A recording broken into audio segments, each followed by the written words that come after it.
Good morning. The Committee on Oversight and Government Reform will come to order. Without objection, the Chair is authorized to declare a recess at any time. My apologies for the delay. We had testimony I needed to give in the Natural Resources Committee, and I appreciate your patience. We have a very important hearing here. This is we've done a series of hearings on the Secret Service, and first and foremost, let me thank the ranking member in the bipartisan way in which we've been moving forward to dealing with this very sensitive subject. The Secret Service has not been subject to much oversight over the last few decades, but it is a vital part of the mission of the United States Congress, and I think it is a good, healthy thing for all of us to do.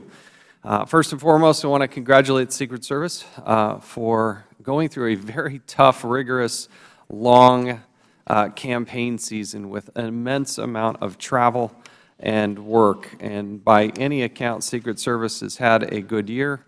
For everything from the election to the visit from the Pope, there are a host of things that the Secret Service has been called on to do. The United Nations. There's a lot of praise that is due to the men and women who are on the front lines. But we have to deal with some realities of things that we pointed out over the last couple of years. And so this hearing is going to touch on a variety of topics, but first and foremost, I want to start and end by thanking the men and women who are doing this hard work. By our estimation, almost every single agent in the Secret Service has performed overtime for which they have not been compensated. And I want to those of you that are watching to digest this. We know the men and women are committed to this mission, but it is terribly unfair to not receive compensation for doing so. This is not a volunteer job. And when you take yourself and put your life on the line to protect others and protect this nation, when you're away from your family or just away, you should get compensated for that, and we need to address that. We have other problems that need to be fixed. I have, and I know members on both sides of the aisle have questions about the mission of the Secret Service, because one of their prime missions is about cybersecurity. And there are, I think, very legitimate questions. I have deep questions about the protective mission as well as the cyber mission, because it is taking the majority of the time to engage in the cyber mission. We'll talk some more about that. And then one thing that is terribly frustrating and we will not tolerate on the Oversight and Government Reform Committee in Congress, and that is the lack of cooperation in doing our own investigation and working with the Secret Service. You do not get to hide things. That is not an option for the Secret Service. And yet we continue to deal with this, and we've issued subpoenas that have not been responded to. And that is just simply not acceptable. But let's go through some of the details. According to data provided to the committee, 1,077 employees, 90% of whom are agents, worked unpaid overtime hours in support of the presidential election in 2016. Now, there are many law enforcement agencies that enforce caps paid overtime for their hardworking personnel, and I'm not suggesting today that these caps should be totally disregarded or permanently lifted for the Secret Service. You know, we've had a number of hearings. We had a mission panel that was assembled, outside individuals who came together and talked about the improper staffing levels that have led to this. The Secret Service, at its peak, had a staffing level of 7,024 employees. This was in 2011. That number declined every year until the beginning of this year, when the agency had 6,289 employees. The staffing numbers are beginning to improve and are now at 6,507 employees, with 3,300 special agents, 1,400 uniformed division officers, and roughly 1,700 administrative and technical personnel. But by all accounts, you're some 500 to 1,000 people short of where you should be. And you can't just go grab somebody, hand them a gun, and say, hey, go protect the President or go protect the White House. You can't do that. I recognize that it is difficult to vet, train, and get somebody all the way through the process without them dropping out. We want the best of the best. But there is a problem that snowballs in that when you don't have the proper staffing levels, you are leaning on people to go through some tremendous efforts. We have some stories that were provided to us that I want to read some excerpts of. Okay? These are agents serving in various parts of the country. And these are quotes. During this year, I've missed holidays, birthdays, and other life events. Often I've been back off my campaign rotation. I've been grabbed for in-town protective assignments or out-of-town assignments for POTUS or VPOTUS. In total, I've been out of the district and away from home for close to 8 months this year. An agent in Chicago, during this campaign, by the end of the year, I will have exceeded my pay cap by close to $25,000. I've been on almost every campaign rotation and back-to-back travel assignments. The pace has been terrible. I can't even remember the last time I've been in the office for 2 days in a row. This has been ridiculous. It's far worse than 2012 campaign. Thankfully, I'm not married, but if I was, I'd probably be divorced by now. Here's another agent. I've been in the Secret Service for almost 25 years, been involved in every campaign since I've been on the job. We thought the 2000 campaign was the worst, but this makes all the past campaigns pale in comparison. I've been one of the detailed leaders since beginning this campaign, and I'm currently over $60,000 over my pay cap. This is on top of the normal amount of salary I don't receive due to the pay cap, which I expect to lose money on during the non-campaign year. This has been rubbing salt in a wound. We give all we have, our lives, completely disrupted, and we don't see any benefit from the sacrifice. We're losing people. Recruiting has been tough to do, as not many want to do this job, and we're doing nothing to incentivize people to apply or to stay. I have colleagues that were in the same level that have left the job for private sector opportunities. This never happened in the past, and it should be a wake-up call to headquarters in the Hill about the cost and benefit analysis. Making the service has nothing to combat the sentiment that sacrifice is just not worth it. Another agent, my wife keeps asking me, what is the benefit? And I don't have an answer. I have another agent.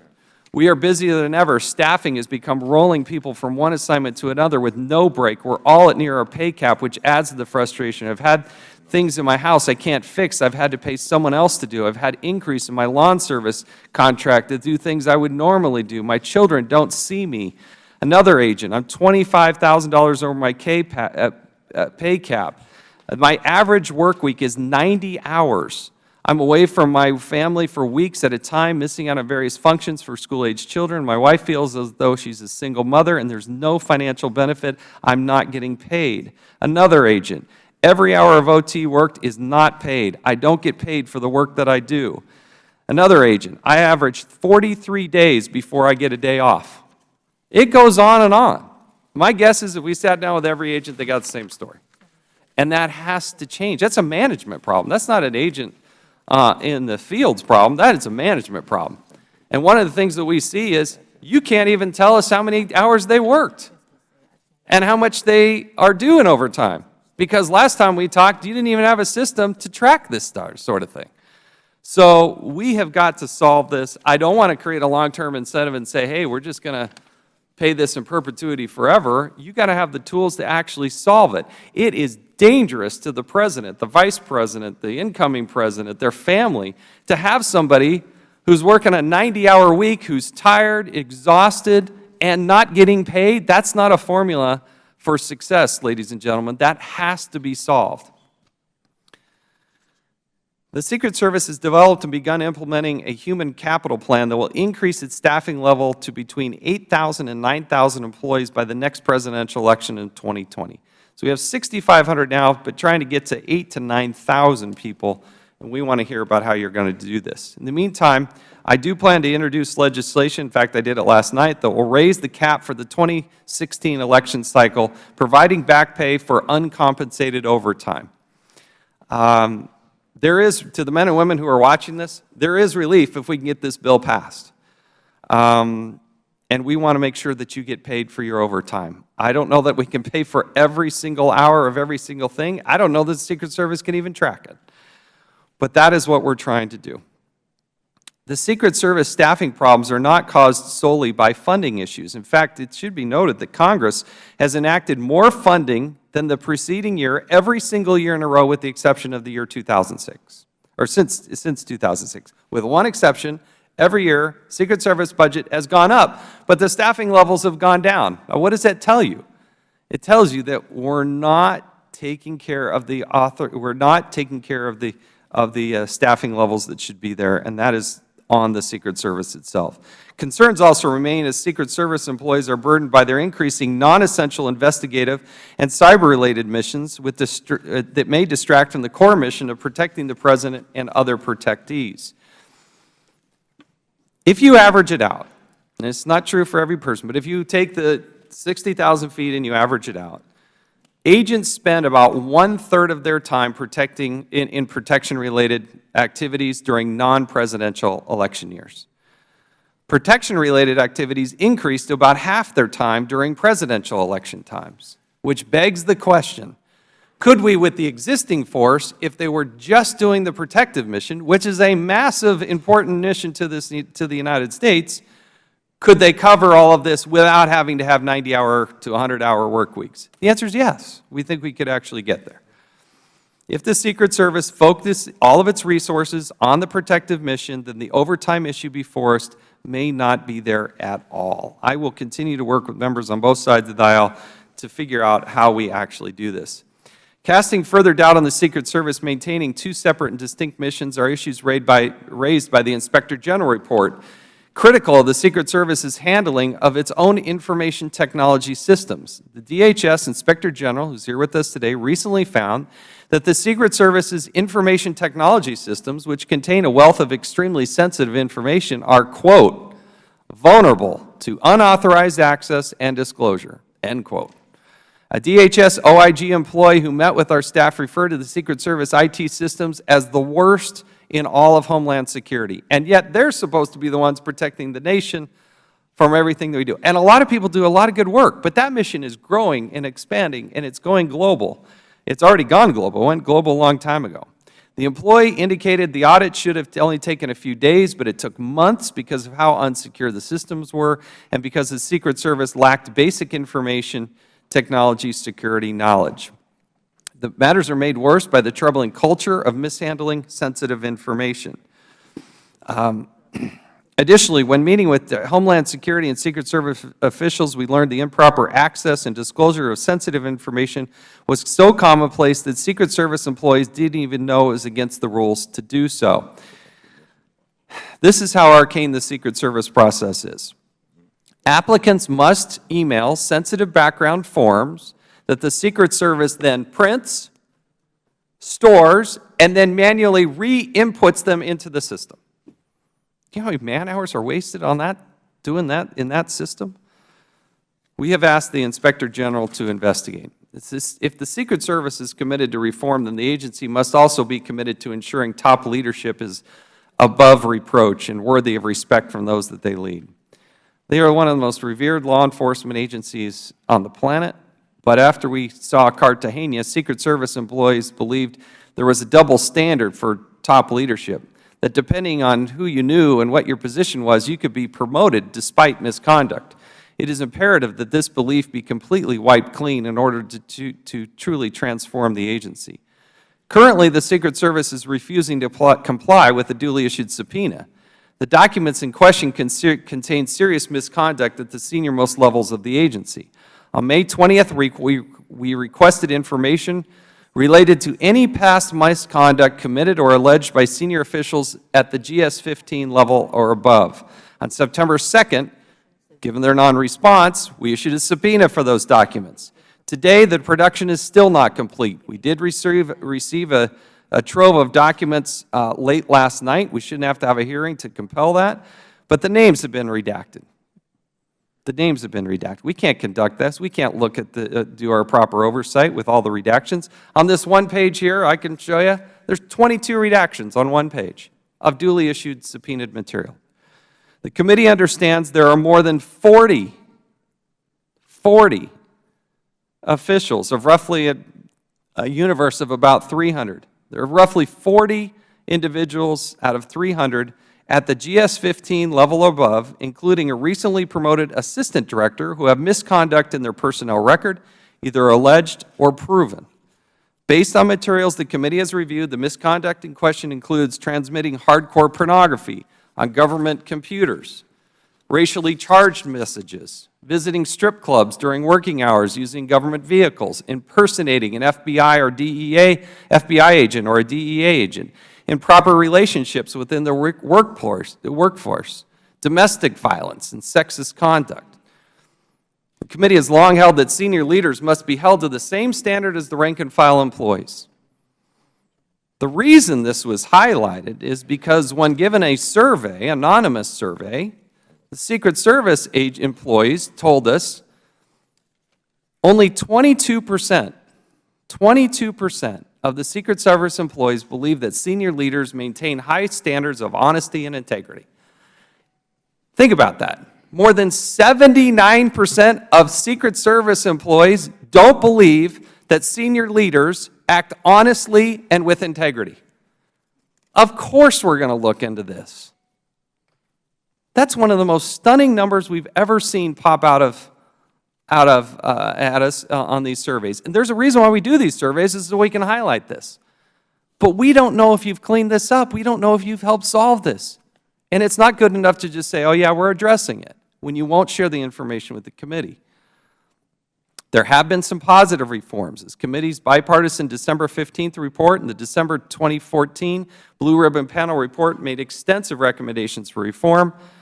The Secret Service has taken steps to implement these recommendations and begun to correct its mistakes. But until the Secret Service takes seriously the character of its own senior leadership, it cannot hope to recruit and retain the type of workforce it needs to regain its prestigious position as history has known. The committee is dedicated to reforming the agency to make sure it is as successful as possible and has a zero-fail mission. Again, we appreciate the good work of the men and women who have gone through a very rigorous campaign schedule, but that has not let up. They still have a lot of protection to do, and we thank them for that service. We'll now recognize the ranking member. Thank you very much, Mr. Chairman. And I'm glad that we are having this hearing. To the men and women of the Secret Service, I too join the chairman in thanking you for all that you do and protecting the President and the other protectees and addressing issues that are very, very difficult when you think about working and not being paid, and at the same time having to go home to a family who has not been able to spend the time that they want to spend with you. And then when you look at your paycheck, you're not even compensated for that time.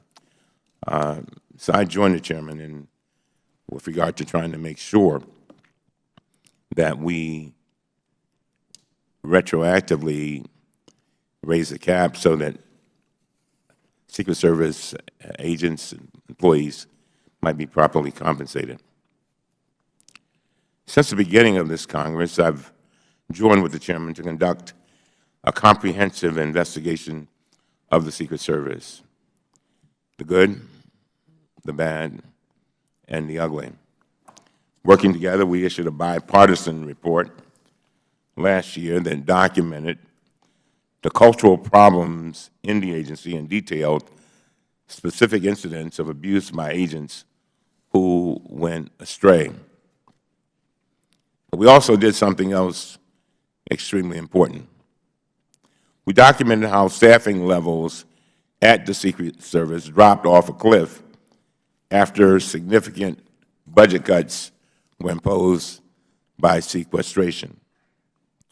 Let me read to you what our report said, and I quote, "The crisis began after 2011, when the number of employees began to decline sharply, and the decline continued across all categories of employment," end of quote. One of the top causes we identified was the, quote, "significant cuts imposed by the Budget Control Act of 2011," end of quote. That was the bipartisan, unanimous finding of this committee. Through sequestration, Republicans in Congress slashed the budget of the Secret Service, And we're still feeling the consequences of those budget cuts on the men and the women who devote their lives to protecting the President and many other officials. After recognizing this massive problem, we also proposed a bipartisan solution. In our bipartisan report, we made 29 joint recommendations, and one of them read as follows, and I quote, "Congress should ensure that Secret Service has sufficient funds to restore staffing to required levels. The Secret Service should ensure that it has systems in place to achieve these goals." Now, I agree with the chairman. It's one thing to deal with the staffing. It's another thing to make sure that all the support systems are in place.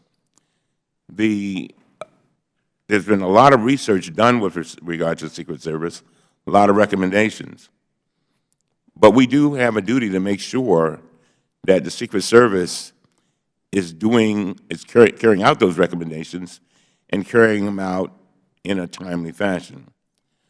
Unfortunately, the problem we now face is that some apparently feel that these words mean little, and they will not support additional funding, by the way, for the Secret Service beyond this year to increase staffing or even to keep the staffing they have. As we all know, 2016 has been a year of extraordinary demands and strain on the Secret Service. I thought the chairman did an excellent job of laying out some of those concerns. Recent reports indicate that more than 1,000 Secret Service agents, one-third of the agents, have worked so many hours that they are now maxed out of their overtime and salary and are prohibited by current law from receiving any additional overtime pay. Some agents started working overtime for free as early as June and are exceeding the pay cap by $50,000 or $60,000. But this happens every 4 years, every presidential campaign year, and we know this in advance. Significant hours of overtime are required for the Republican and Democratic national conventions and for around-the-clock protection of the presidential candidates and their families. This year, the Secret Service had to provide security at 2 additional major events, the United Nations General Assembly and the Nuclear Security Summit. As our bipartisan report showed, Secret Service agents have been leaving at historic rates. One senior agent explained how agents had their lives, and I quote, completely disrupted and don't see any benefit from the sacrifice. That's a very sad commentary. As the chairman stated, and when he talked about this person, he also said, we're losing people. Recruiting has been tough to do, as not many want to do this job, and we are doing nothing to incentivize people to apply or stay, end of quote. The men and women of the Secret Service put their lives on the line every day because they love our country. I have talked to Secret Service agents who have said to me that they're willing to take a bullet for the President, willing to take a bullet, then we ought to be able to compensate them. They endure high-stress, 16-hour workdays. They're away from their families for weeks at a time. They miss birthdays, holidays, anniversaries, and time with their children. That's time that they will never be able to recover. They make extreme sacrifices, and they should get paid for the time they work. How in the world can we expect to address the major recruitment and retention challenges at the Secret Service if we are not even paying them for the hours they serve? Raising the salary caps only for 2016 is not enough. This is not a new issue. It comes up every election cycle, and we need a permanent solution. For these reasons, I'm introducing a bill that would create a permanent fix by raising the annual pay cap for every presidential campaign year. And the Secret Service need to know that in advance. They need to know that we've dealt with this and that they're going to be okay and their families are going to be okay. And if we want to address the issue of morale, I can see no better way to do that. So it is Congress's duty to consistently fund the Secret Service's most mission-critical areas. And we must take action, and we must take action now. Finally, I'm very encouraged that the Secret Service has been making progress implementing our recommendations and those of the Protective Mission Panel. Just this morning, the Department of Homeland Security Inspector General issued a new report commending the Secret Service on the significant strides they have been making. However, the report warns that full implementation will, and I quote, depend heavily on adequate funding and staffing, end of quote. This is a warning for us here in this committee and every member of Congress. I've often said that I want the Secret Service to be the elite among the elite. I want that reputation that the protective armor that they have cannot be pierced, because I think that that in and of itself, that reputation in and of itself, is a deterrent from anybody trying to do something to harm the President or the other officials. And so I urge my Republican colleagues to support my bill and to show the American people that this committee can do more than just talk, that we can act to address the problems swiftly and provide a permanent solution. But more importantly, to say to the Secret Service that we appreciate you and we want to make sure that you receive every penny that you have earned. With that, Mr. Chairman, I yield back. I thank the gentleman. We'll hold the record open for 5 legislative days for any members who would like to submit a written statement. We'll now recognize our panel of witnesses. We're pleased to welcome Mr. Tom Doherty, Chief Strategy Officer at the United States Secret Service; Brigadier General Kevin Nally, retired Chief Information Officer at the United States Secret Service; the Honorable John Roth, Inspector General of the Department of Homeland Security; and the Honorable Patrick O'Carroll, Executive Director of the Federal Law Enforcement Officers Association. Gentlemen, we thank you for being here. Pursuant to committee rules, all witnesses are to be sworn before they testify. If you will please rise and raise your right hand.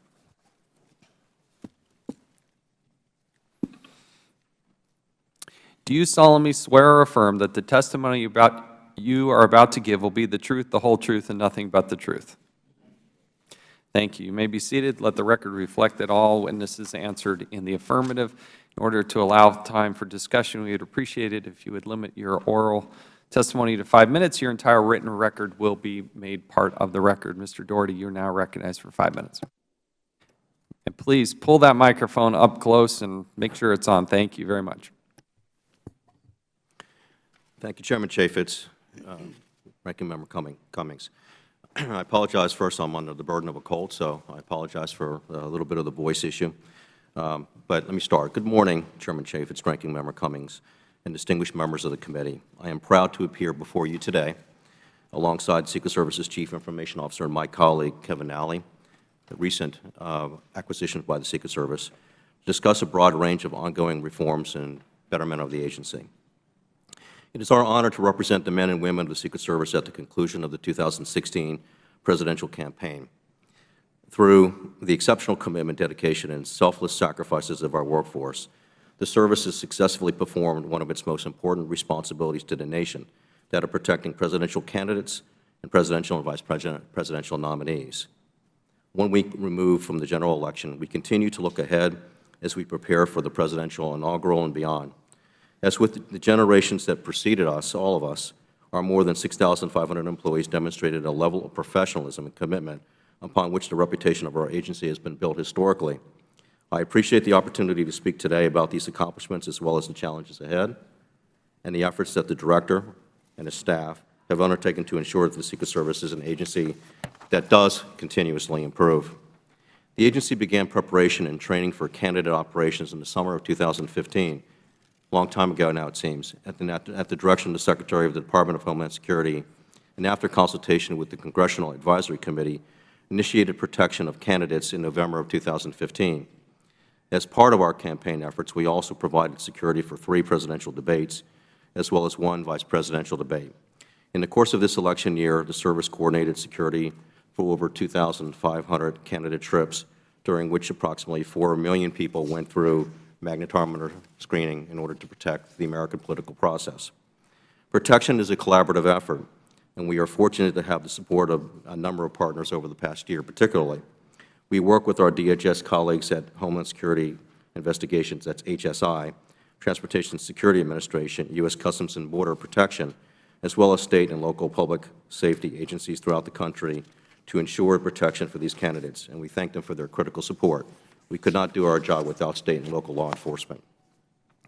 Amidst candidate operations, the agency coordinated 5 national special security events over this particular year, and then, of course, the Pope just prior to that time as well. It's 6.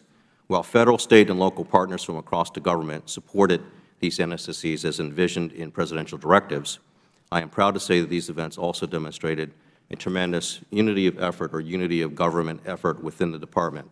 These NSSCs included the State of the Union, the 2016 Nuclear Security Summit, the Republican and Democratic National Conventions, and, of course, the 71st United Nations General Assembly in New York. Beyond the operational achievements of the past year and a half, Director Clancy has rebuilt the Secret Service's command structure and implemented policies to increase transparency and communication between senior leaders, supervisors, and the rank and file across our agency. Many of these changes were recommendations made by the Independent Protective Mission Panel, as well as this committee. The work of the PMP led the Secret Service to examine how we lead the organization, how we train for and conduct operations, and how we engage with every member of the workforce. 1 year after the PMP issued this report, the Secret Service invited the panel members from the PMP back to our headquarters to meet with Director Clancy to discuss the progress we had made and to get their input genuinely to ensure that our actions and our intended direction were consistent with the intent of their recommendations. Their positive response to our progress was encouraging. Our job is not finished, though, of course, with that. The DHS Office of Inspector General recently reviewed the Secret Service's progress in implementing the recommendations of the PMP. In its report, the OIG stated, the Secret Service has clearly taken the PMP's recommendations seriously, which it has demonstrated by making a number of significant changes. The DHS OIG went on to note that fully addressing some of the PMP recommendations will take considerable time. It is a sustained effort, funding, and stakeholder support, your support. We appreciate the OIG's assessment and concur with the 5 recommendations that he has put forward to us. In addition to Mr. Roth's report, we have actively sought assessments and feedback from external sources.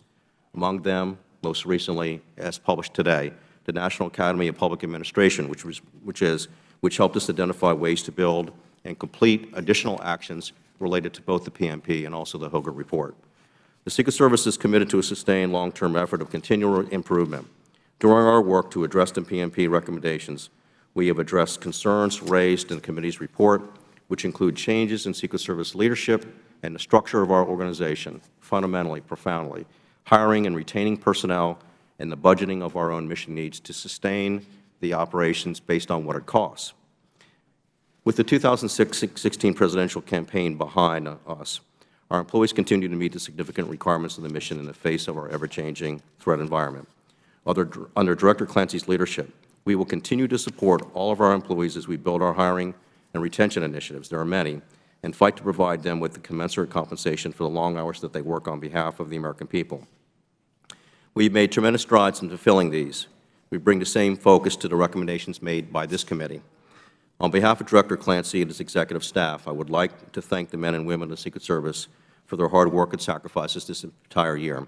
The agency has a proud tradition of operational excellence and professionalism. I know the Director is deeply committed to the workforce and will continue to do everything he can. Chairman Chaffetz, Ranking Member Cummings, members of the committee, that concludes my testimony, and I do welcome your questions going forward. Thank you. Mr. Nally, you're now recognized for 5 minutes. Thank you, Mr. Chairman, for this opportunity. I actually do not have a written statement, but I would like to caveat that say The state of IT within the Secret Service is taken very seriously by the Director, his staff, and the entire Secret Service. For the record, I was not with the service when this information happened in the OIG report. However, I'd be happy to talk to you about what I've done with Mr. Clancy's support to fix what is in the OIG report.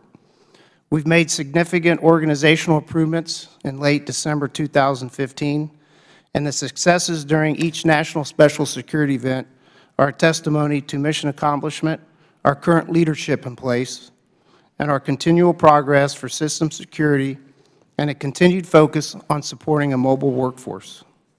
Thank you, sir. Thank you. The Inspector General, Mr. Roth, you're now recognized for 5 minutes. Chairman Chaffetz, Ranking Member Cummings, and members of the committee, thank you for inviting me here today to testify. The Secret Service has taken action to address the concerns and challenges identified by our office, the Protective Mission Panel, and this committee. Although we have seen encouraging progress, many of the implemented changes will require long-term commitment and planning. We will continue to monitor the Secret Service's progress in implementing our recommendations and that of the PMP over time. In our most recent report, released today, we looked at the Secret Service's progress in meeting the Protective Mission Panel's 19 recommendations that it made in December 2014. We found that the Secret Service has clearly taken the panel's report seriously, and Director Clancy has shown a strong commitment to fully implementing the panel's recommendations. For example, one of the panel's major findings was that the Secret Service had never developed a budget process that articulated its mission or a corresponding staffing and budget plan to meet its needs. This meant, as its operational tempo has increased, the Secret Service often fixed short-term problems at the expense of long-term ones, such as deferring technology refreshes to pay for operational travel or paying large amounts of overtime rather than fixing the hiring process. To cure this, the Secret Service has for the first time developed a mission-based budget for fiscal 2018, which should address many of the causes of equipment and personnel shortfalls. The Secret Service has also taken actions or plans to act on the panel's recommendations related to staffing, training, technology, leadership, and organization. Of note, they have hired civilian professionals for many of the mission support functions, including the CFO, the CIO, the Chief Operating Officer, and the strategic planning and technical development functions. However, again, fully implementing changes and resolving the underlying issues will take a multi-year commitment and depend heavily on adequate funding and staffing. And unfortunately, some of the initiated or proposed actions have not yet resulted in the desired outcomes. The Secret Service has increased hiring, but still struggles with staff retention. For example, they hired 402 special agents between October 2014 and June 2016, but lost 420 special agents through attrition for a net loss of approximately 18 special agents. During the same period, they hired 342 Uniform Division officers, but lost 312 through attrition, again, gaining only 30 officers during that time period. Although training has been enhanced, it continues to be hindered by low staffing levels and high operational demands on the workforce. The Secret Service continues to be challenged by significant hiring delays. A lack of dedicated human resources staff lengthens the hiring process. For example, special agents in field offices conduct polygraph examinations and background investigations as collateral duties, but their primary duties of investigation and protection, of course, take precedence. Additionally, low staffing levels of human resources personnel have slowed the process.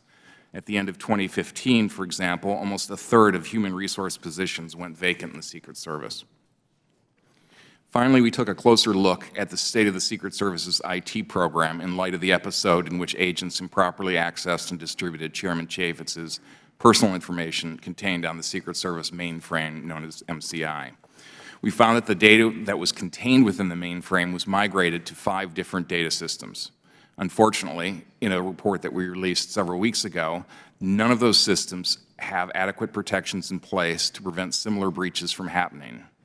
We found major IT systems running without an authority to operate, which is a certification approved by the DHS CIO that effective controls are in place to protect the information on the systems. Additionally, we found inadequate, incomplete, or missing system security plans, inadequate controls on who has access to the systems, and poor audit controls, which hinders the Secret Service's ability to detect unusual user activities and provide the appropriate response to potential or actual security risks. Moreover, we found that each of these systems had poor privacy protections and inadequate record retention practices. In fact, we found employment applications that were more than 5 years old, including records up to 14 years old. We found Chairman Chaffetz's 2003 application for employment, for example, and the corresponding personal information still remaining within 2 of Secret Service's systems and therefore susceptible to unauthorized access. After we brought this to the Secret Service's attention, they deleted that record in January 2016.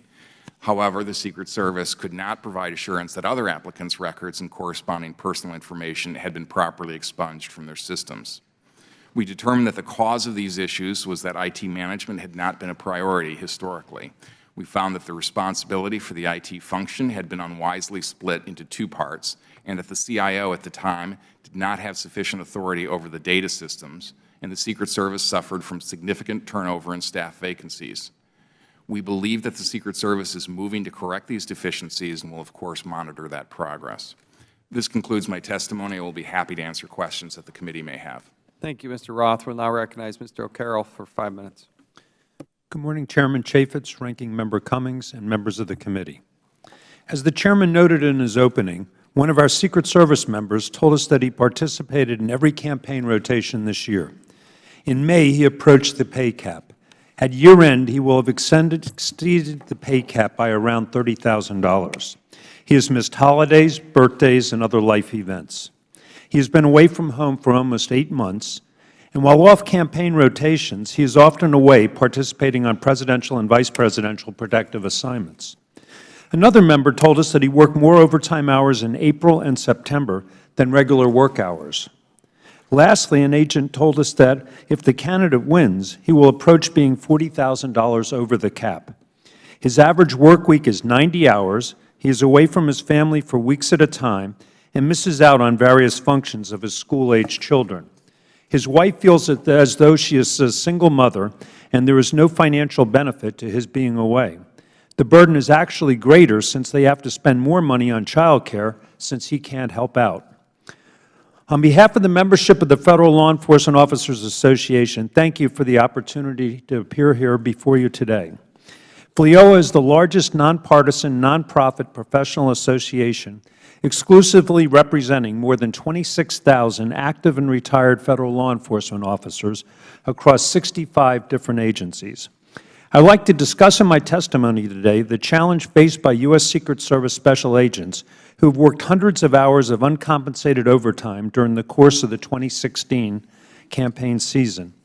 This is an issue with which I am very familiar, having served as a special agent on presidential candidate details, as well as permanent assignments on both the President and Vice Presidential Protective Divisions over my 24-year career in Secret Service. The 2016 presidential campaign has proven to be one which by most measures was unprecedented. Over the course of the past year, many Secret Service agents have participated in approximately 7,000 protective stops, spent over 200 nights on the road, worked 16 or more hours per day, and likely did not spend more than one night in the same bed. Without them, however, this sacred process we go through every 4 years may not happen safely. During this 1 year, exceptional sacrifices of family, friends, and life are required as special agents are forced to work inordinate amounts of overtime under an operational tempo that is not unlike a military deployment. Yet despite the unusual demands placed upon agents this campaign season, many of them will not receive full compensation for the long hours that they have worked. It is not free money or a bonus, but money earned logging 16-hour days for weeks on end, with back-to-back rotations between campaign travel and investigative details. They have lost and will continue to lose a significant amount of overtime compensation this year because their pay cannot exceed the pay for a GS-15 Step 10. The current situation has become not just a recruitment and retention issue, but a fundamental matter of fairness to those who willingly place themselves in harm's way for long hours spent carrying out their sworn duty to protect and serve. Fortunately, a solution that will ensure compensation for these and other Secret Service agents affected by the pay cap this year is in sight. Thanks to the efforts of this committee and your colleagues on the Homeland Security and Government Affairs Committee, and both the House and Senate Appropriations Committees, Congress is close to finalizing language that will provide the USSS with the temporary waiver of the pay cap. Language has been included in both the House and Senate versions of fiscal year 2017 Homeland Security Appropriations Act to waive the pay cap up to level 3 of the executive schedule for either 2016 or for both 2016 and 2020. It is also proposed to fund at level 2, and FLIOA fully supports the ES2 level, since this will certainly provide some measure of the relief of the affected agents. So while FLIOA greatly appreciates your efforts, Mr. Chairman and Mr. Cummings, we would also like to stress the importance of working together to find a permanent solution to this pay cap issue. Such a solution could include granting the Director of the Secret Service the authority to waive the application of the pay cap as necessary during a calendar year to meet the demands of the agency's protective functions. In conclusion, Mr. Chairman, I would like to thank you and Ranking Member Cummings again for working with us to address this important issue. As a nation, we expect a lot from the small group of patriotic men and women of the USSS who voluntarily choose to stand between anarchy and order to ensure the leaders of our Republic are able to perform their jobs free from threats or the fear of assault.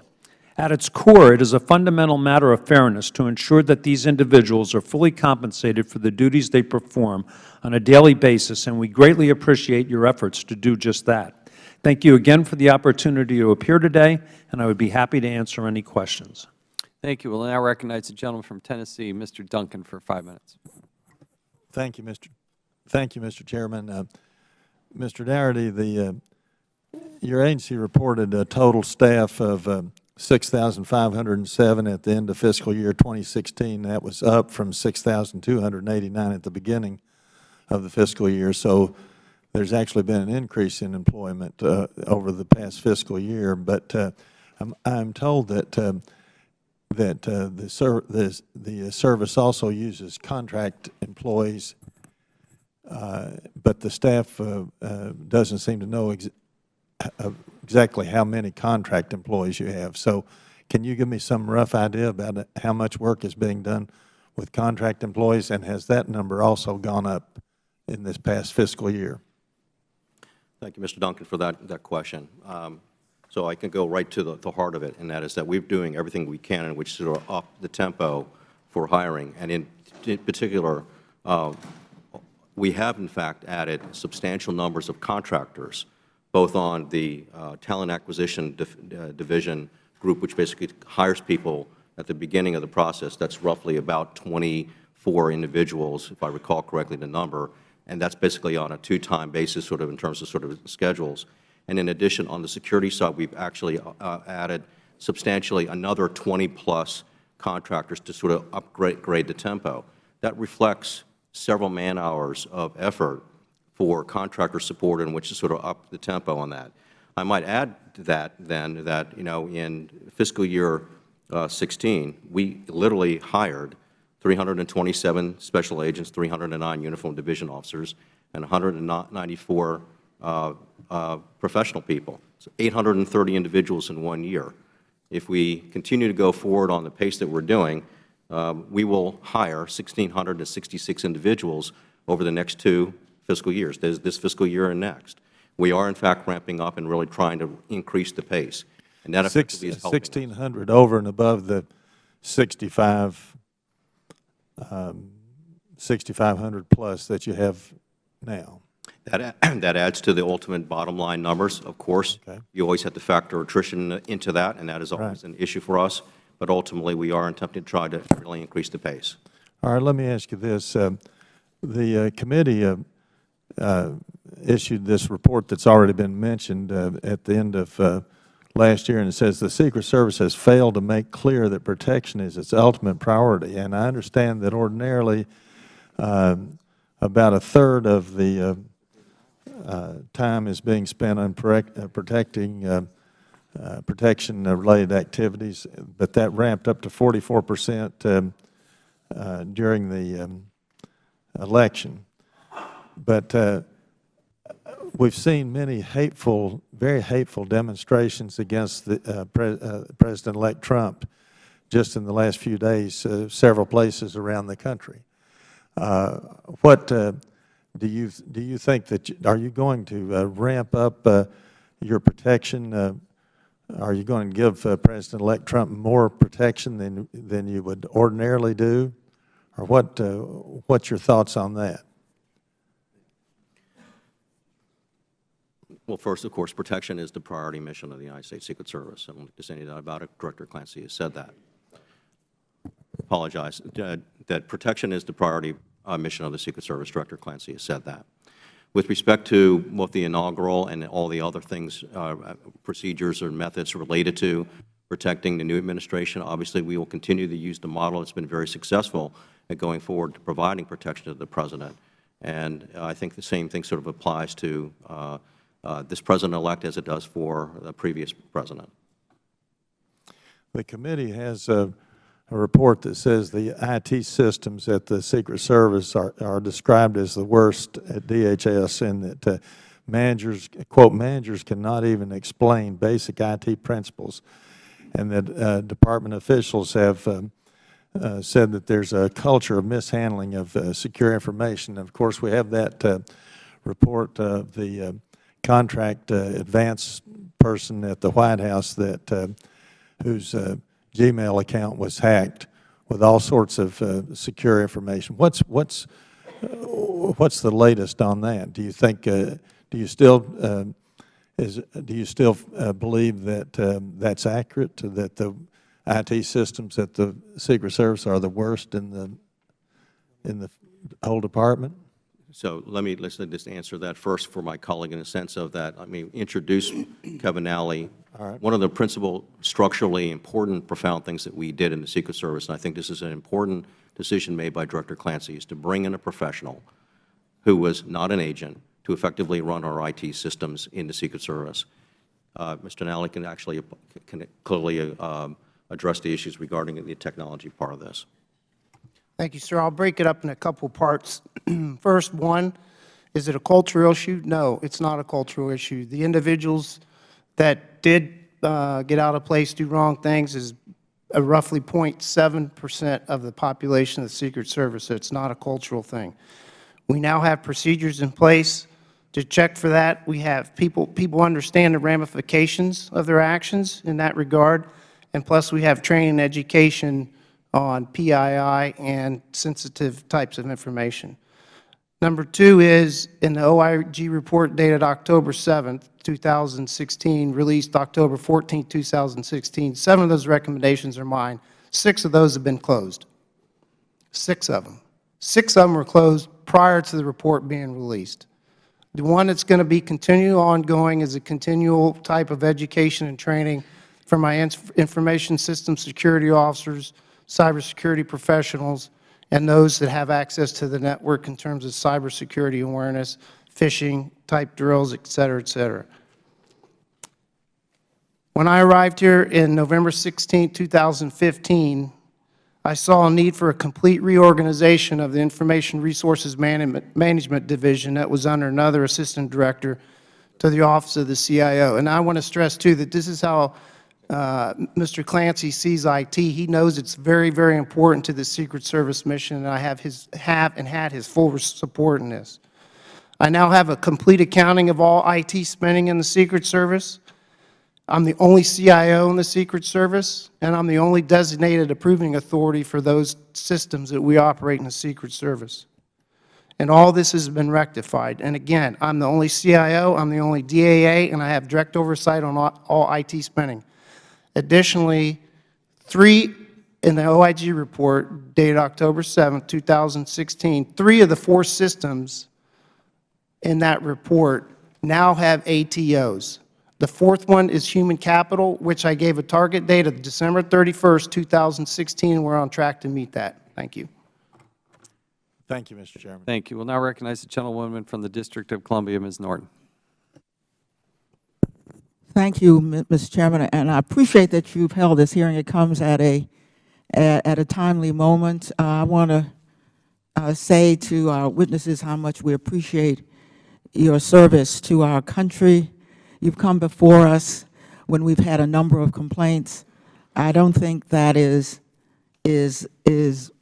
what this hearing is about today. And I must say I do not envy you with your mission in the coming months. I have never seen Americans reply or respond to an election by going in huge numbers to the streets simply to protest the new president even before he has done anything. This is a president and others who have to be protected by you. So the notion of a honeymoon is out of the window. Then you have the upcoming inauguration, and here in the district, we are awaiting that. And of course, there are people who promise to come in huge numbers for that event. There was concern about your mission when we had our first African-American president.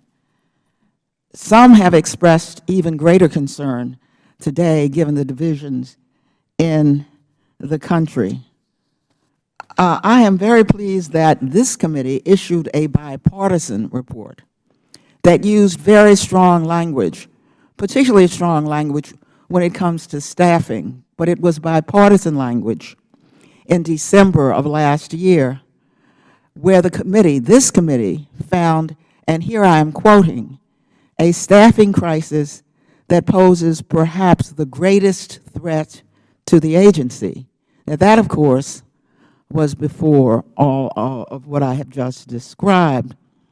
We found, this committee found, that the Secret Service had fewer employees than at any time over the past decade, and we found an 8% decline in special agents over a 5-year period.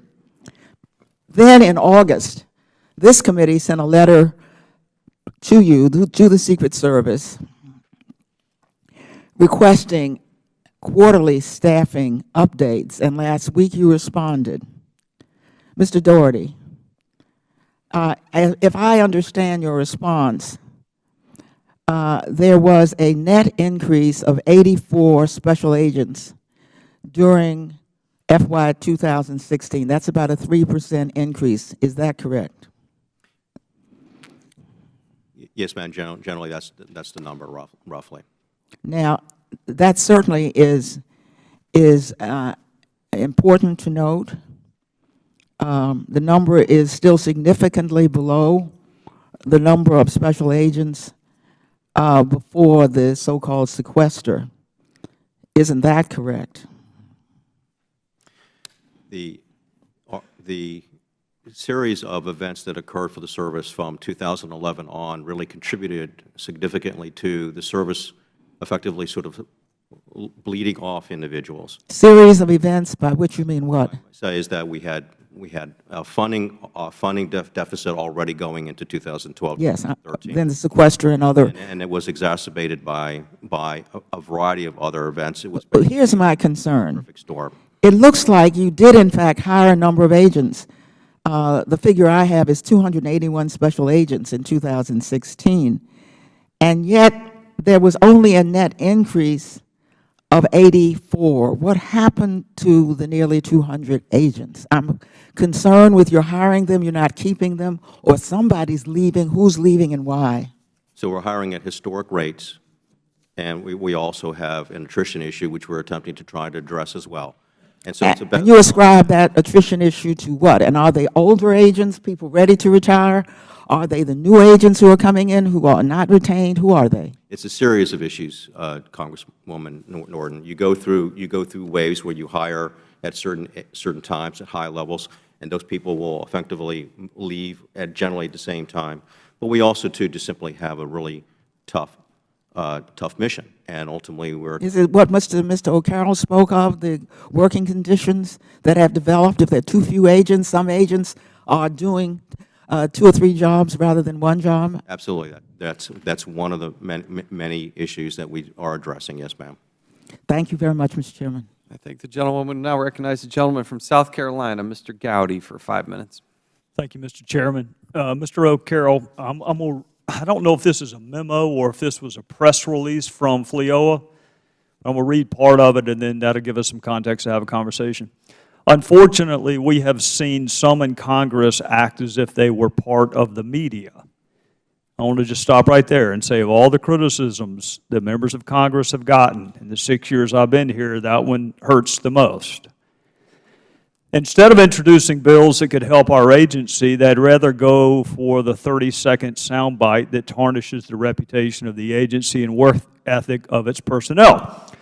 This is unfortunate, as we do have many allies in Congress and appreciate the work of the Secret Service, its personnel, and want to help, but they are overshadowed by the screaming minority who might not even be able to pass the test for our job. Now, I consider myself to be one of your allies, so I don't think you have a better friend in Congress than the former prosecutors.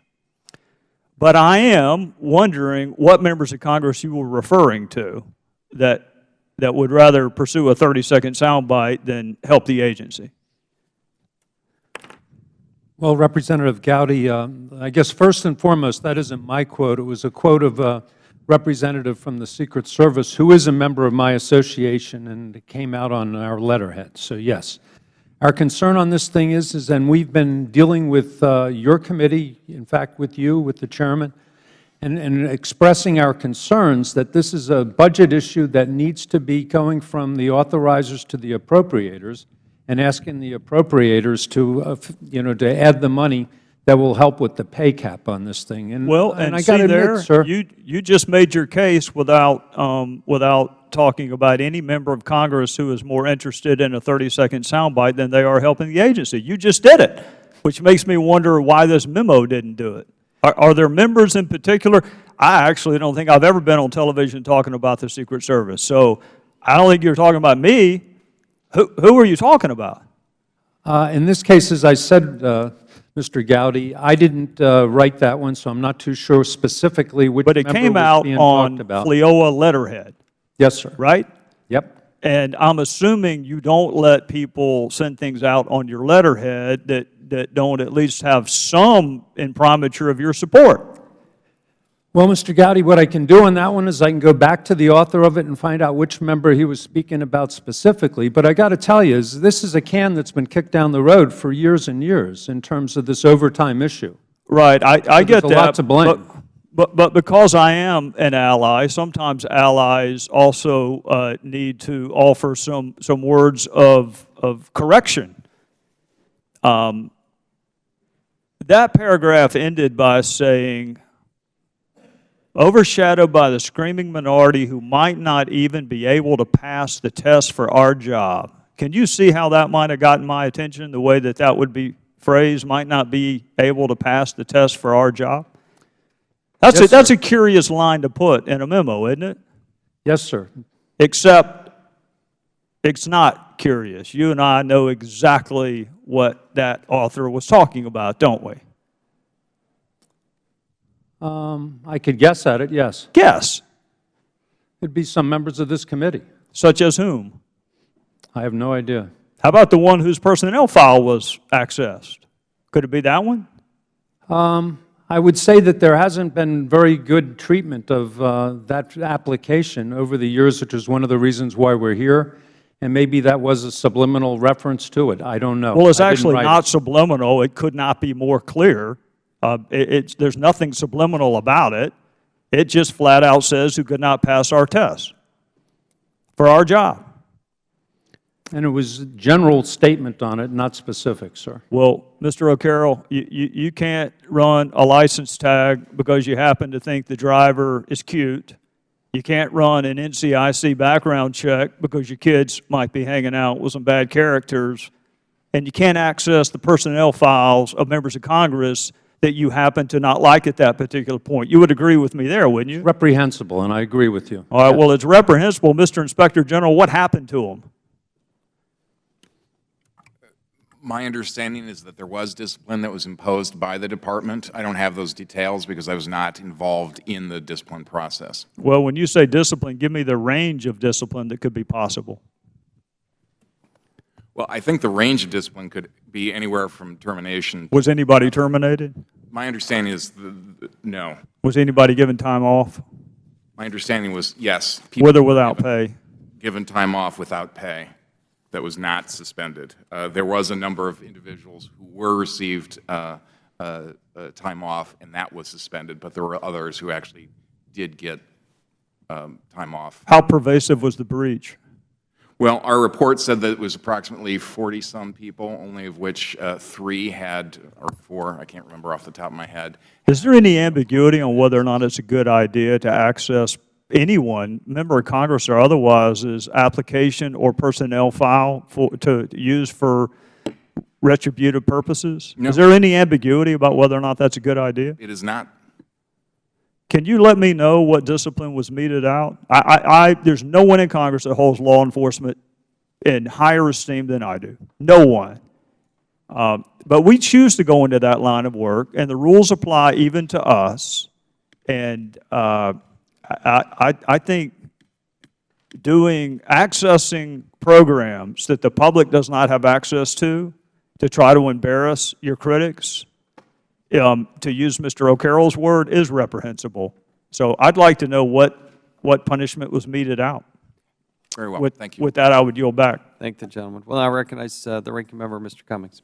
I want to really kind of get down to the bottom of this, and I think Ms. Norton was headed in the right direction.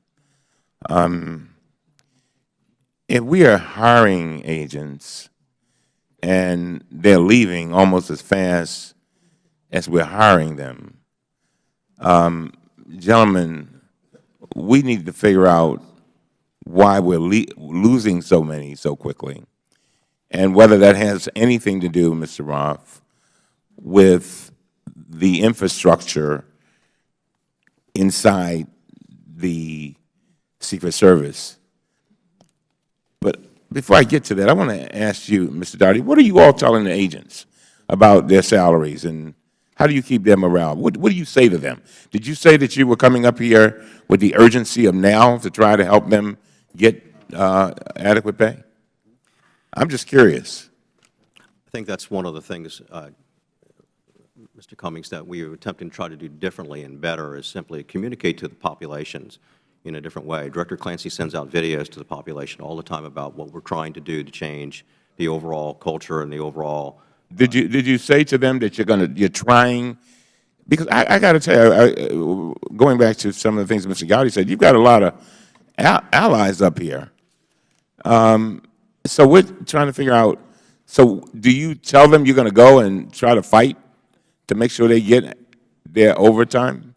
I think they're seeing that. I think they're sensing that. I think that we are telling them that there's a committed leadership on the part of the Secret Service to try and sort of change many of these different things. Pay is a big part of it. Obviously, there's a lot of other things too that go to sort of quality of life.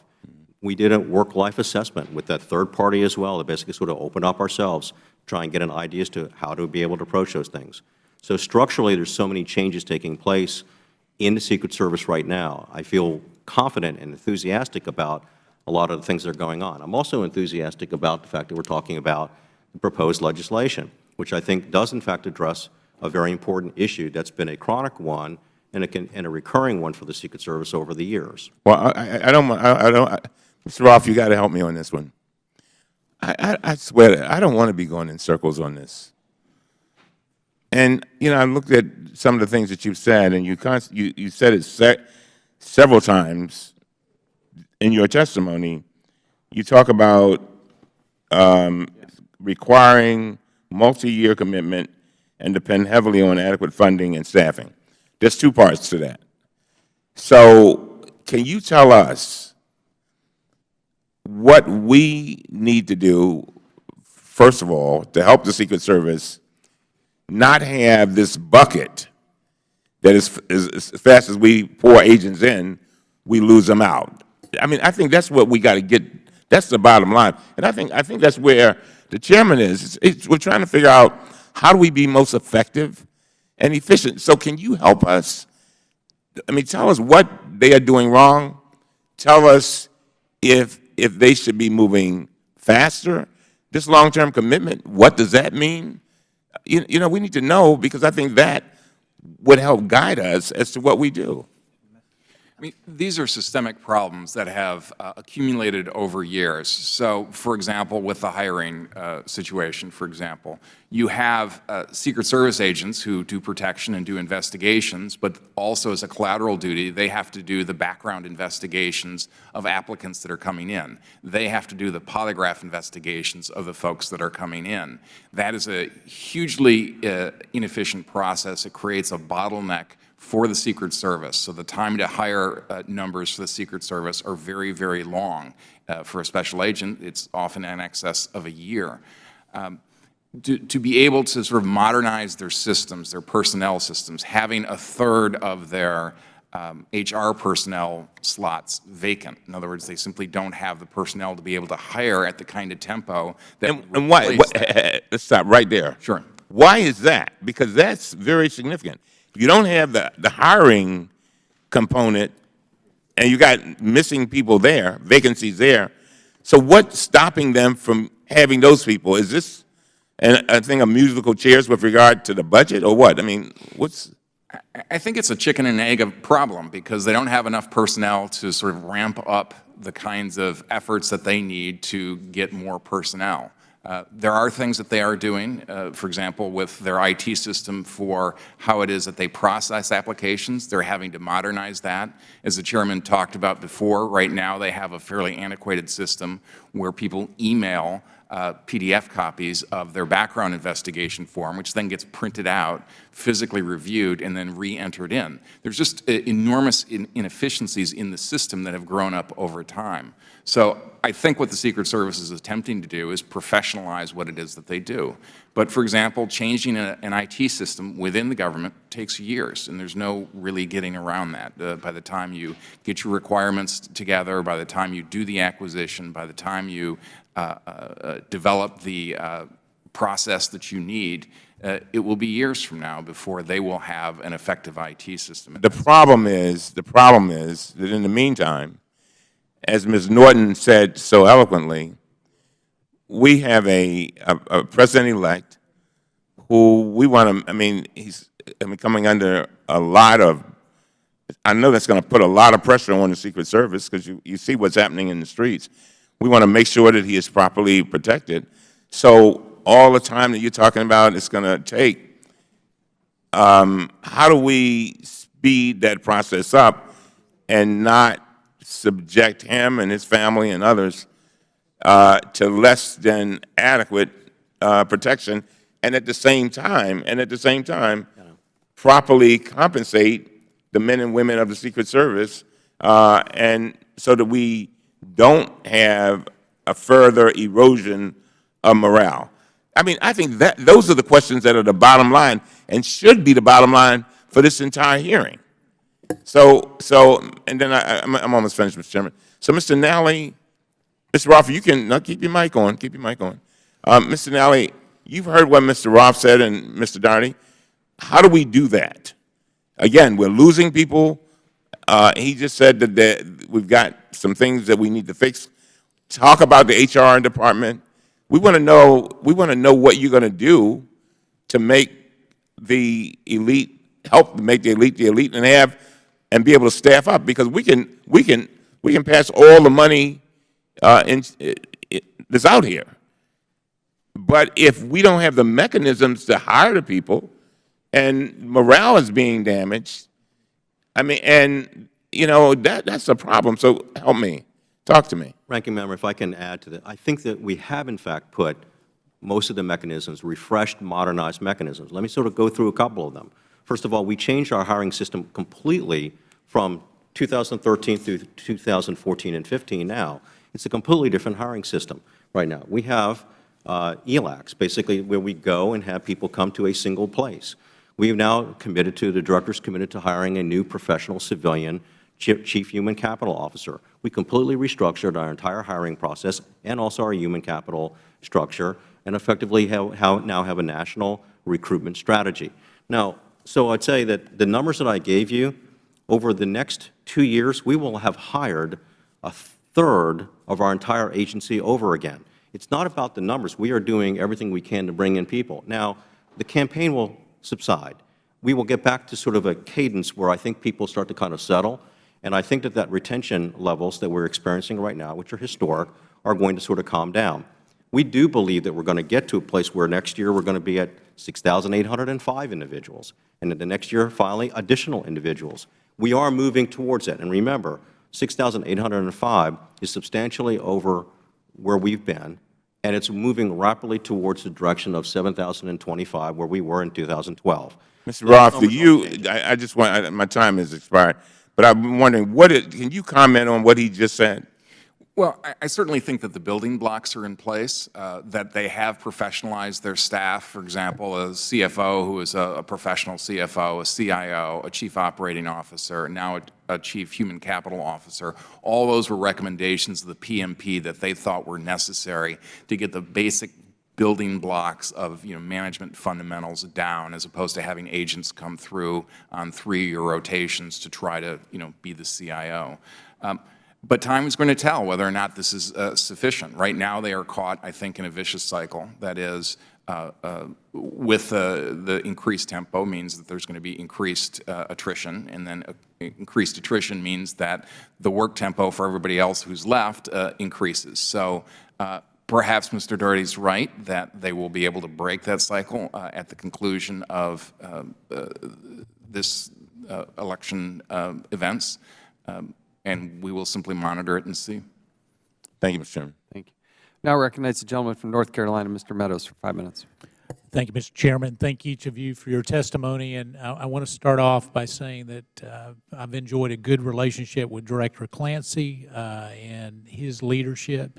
I wear a law enforcement pin almost every day that I'm here or in the district. It is my heart and my passion. I'm frustrated a little bit because of what I hear today. Mr. Doherty, just to be frank, you refer to your agents as a population. They're not a population, they're people. They're families.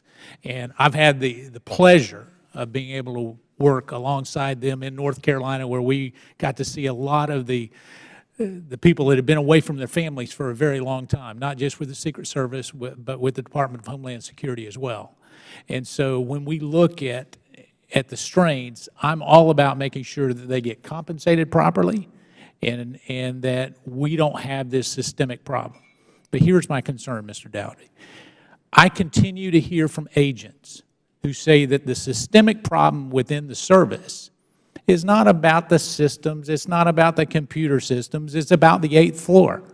It's about the management and the fact that what we do is we continue to force people to relocate in the middle of their term at 14 or 15 years with the service.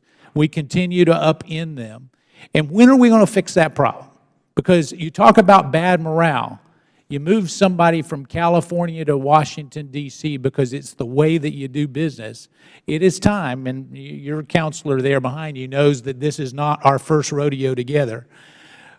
It is critical that we handle this problem, because you're going to continue to have retention problems until you fix the overall feeling within the service that the people just a few blocks from here care about them and their families. So what's your plan for that?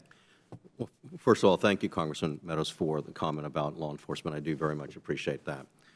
And I didn't mean to convey necessarily population versus people. They are ultimately, they're individuals, they're people, and we need to care about each and every one of them and take care of each of them, and to effectively trust them and feel pride in them.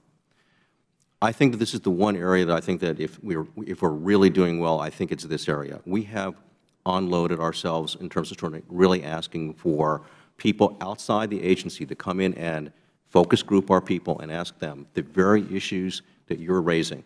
How do you feel about special agents? So what have you changed? I've only got 5 minutes. So based on that input, what have you changed? Because I haven't seen a whole lot of change. And getting back to what General Nally said, I believe that the vast majority, if not almost all of our agents, there's not a cultural aspect of poor performance. But I do believe that there is a cultural problem with regards to the way that the service looks at who gets hired, when they get hired. Even the new agents who would gladly come to Washington, D.C., you send them somewhere else and then you bring them back midstream as if that's some kind of wonderful way to do the project. Have you addressed that, yes or no?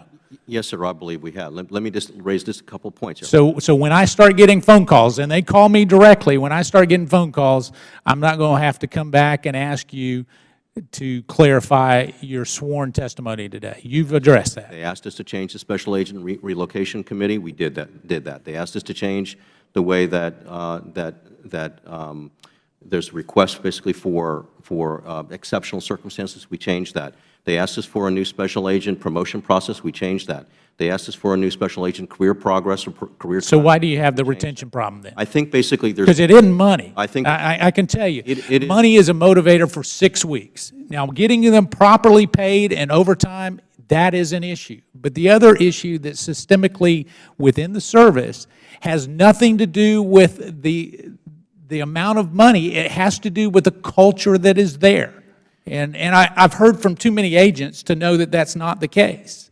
Well, I think compensation is a big part because it's when you're crushing people and you're asking them to go. Well, you've got people behind you that are disagreeing with you right now. I watch people and they're disagreeing. They're shaking their head no. They would agree with my statement that it has some to do with money, but a whole lot to do with the culture. I'm not disagreeing with you. I think it has something to do with money. I think it has to do with a lot more than that. I think there's a lot of things that we are attempting to try and move and change. So all of the different things that came up in the Eagle Hill, for example, work-life process that basically that they said ask us to do, we are implementing. We're effectively going forward and doing those things. We just put our work-life study on our intranet site. It's there for our people to see. What did they recommend? What are we moving forward on? It's many things. It's multiple things. So I do think that there is, in fact, progress made. We're hoping that we see the effects of that progress. Well, this committee wants to hear from those agents that are being affected for recommendations so that we can follow up with you. I appreciate the chair holding this hearing. I yield back. Thank the gentleman. Now recognize the gentleman from Massachusetts, Mr. Lynch, for 5 minutes. Thank you, Mr. Chairman and the ranking member. I want to thank the panelists, Mr. Doherty, Mr. Nally, Mr. Roth, Mr. O'Carroll. I appreciate the job you're all doing. I have a couple of slides here. I just want you to take a look at it, if you would. Could we put up the one regarding total full-time employees at Secret Service? Well, let me just explain.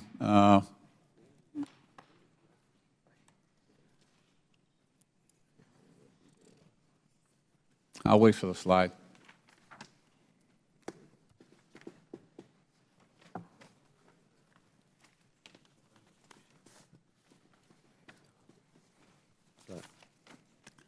While we're waiting for them, let me just say, you know, we've been looking at a couple of the incidents around the White House that have occurred over the last couple of years, last few years.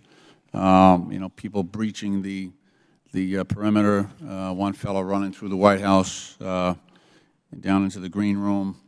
We've had situations with armed personnel getting on the elevator with the President. A bunch of embarrassing moments, and I think that the pressure on our Secret Service employees is under this new threat environment, as Mr. Doherty has explained, is only getting worse with the number of people we are. Okay, total full-time employees, if you can look at that, in 2006, we seem to be on a trend line of addressing this new threat environment. We went from about 6,500 to about 7,000 employees over 5 years.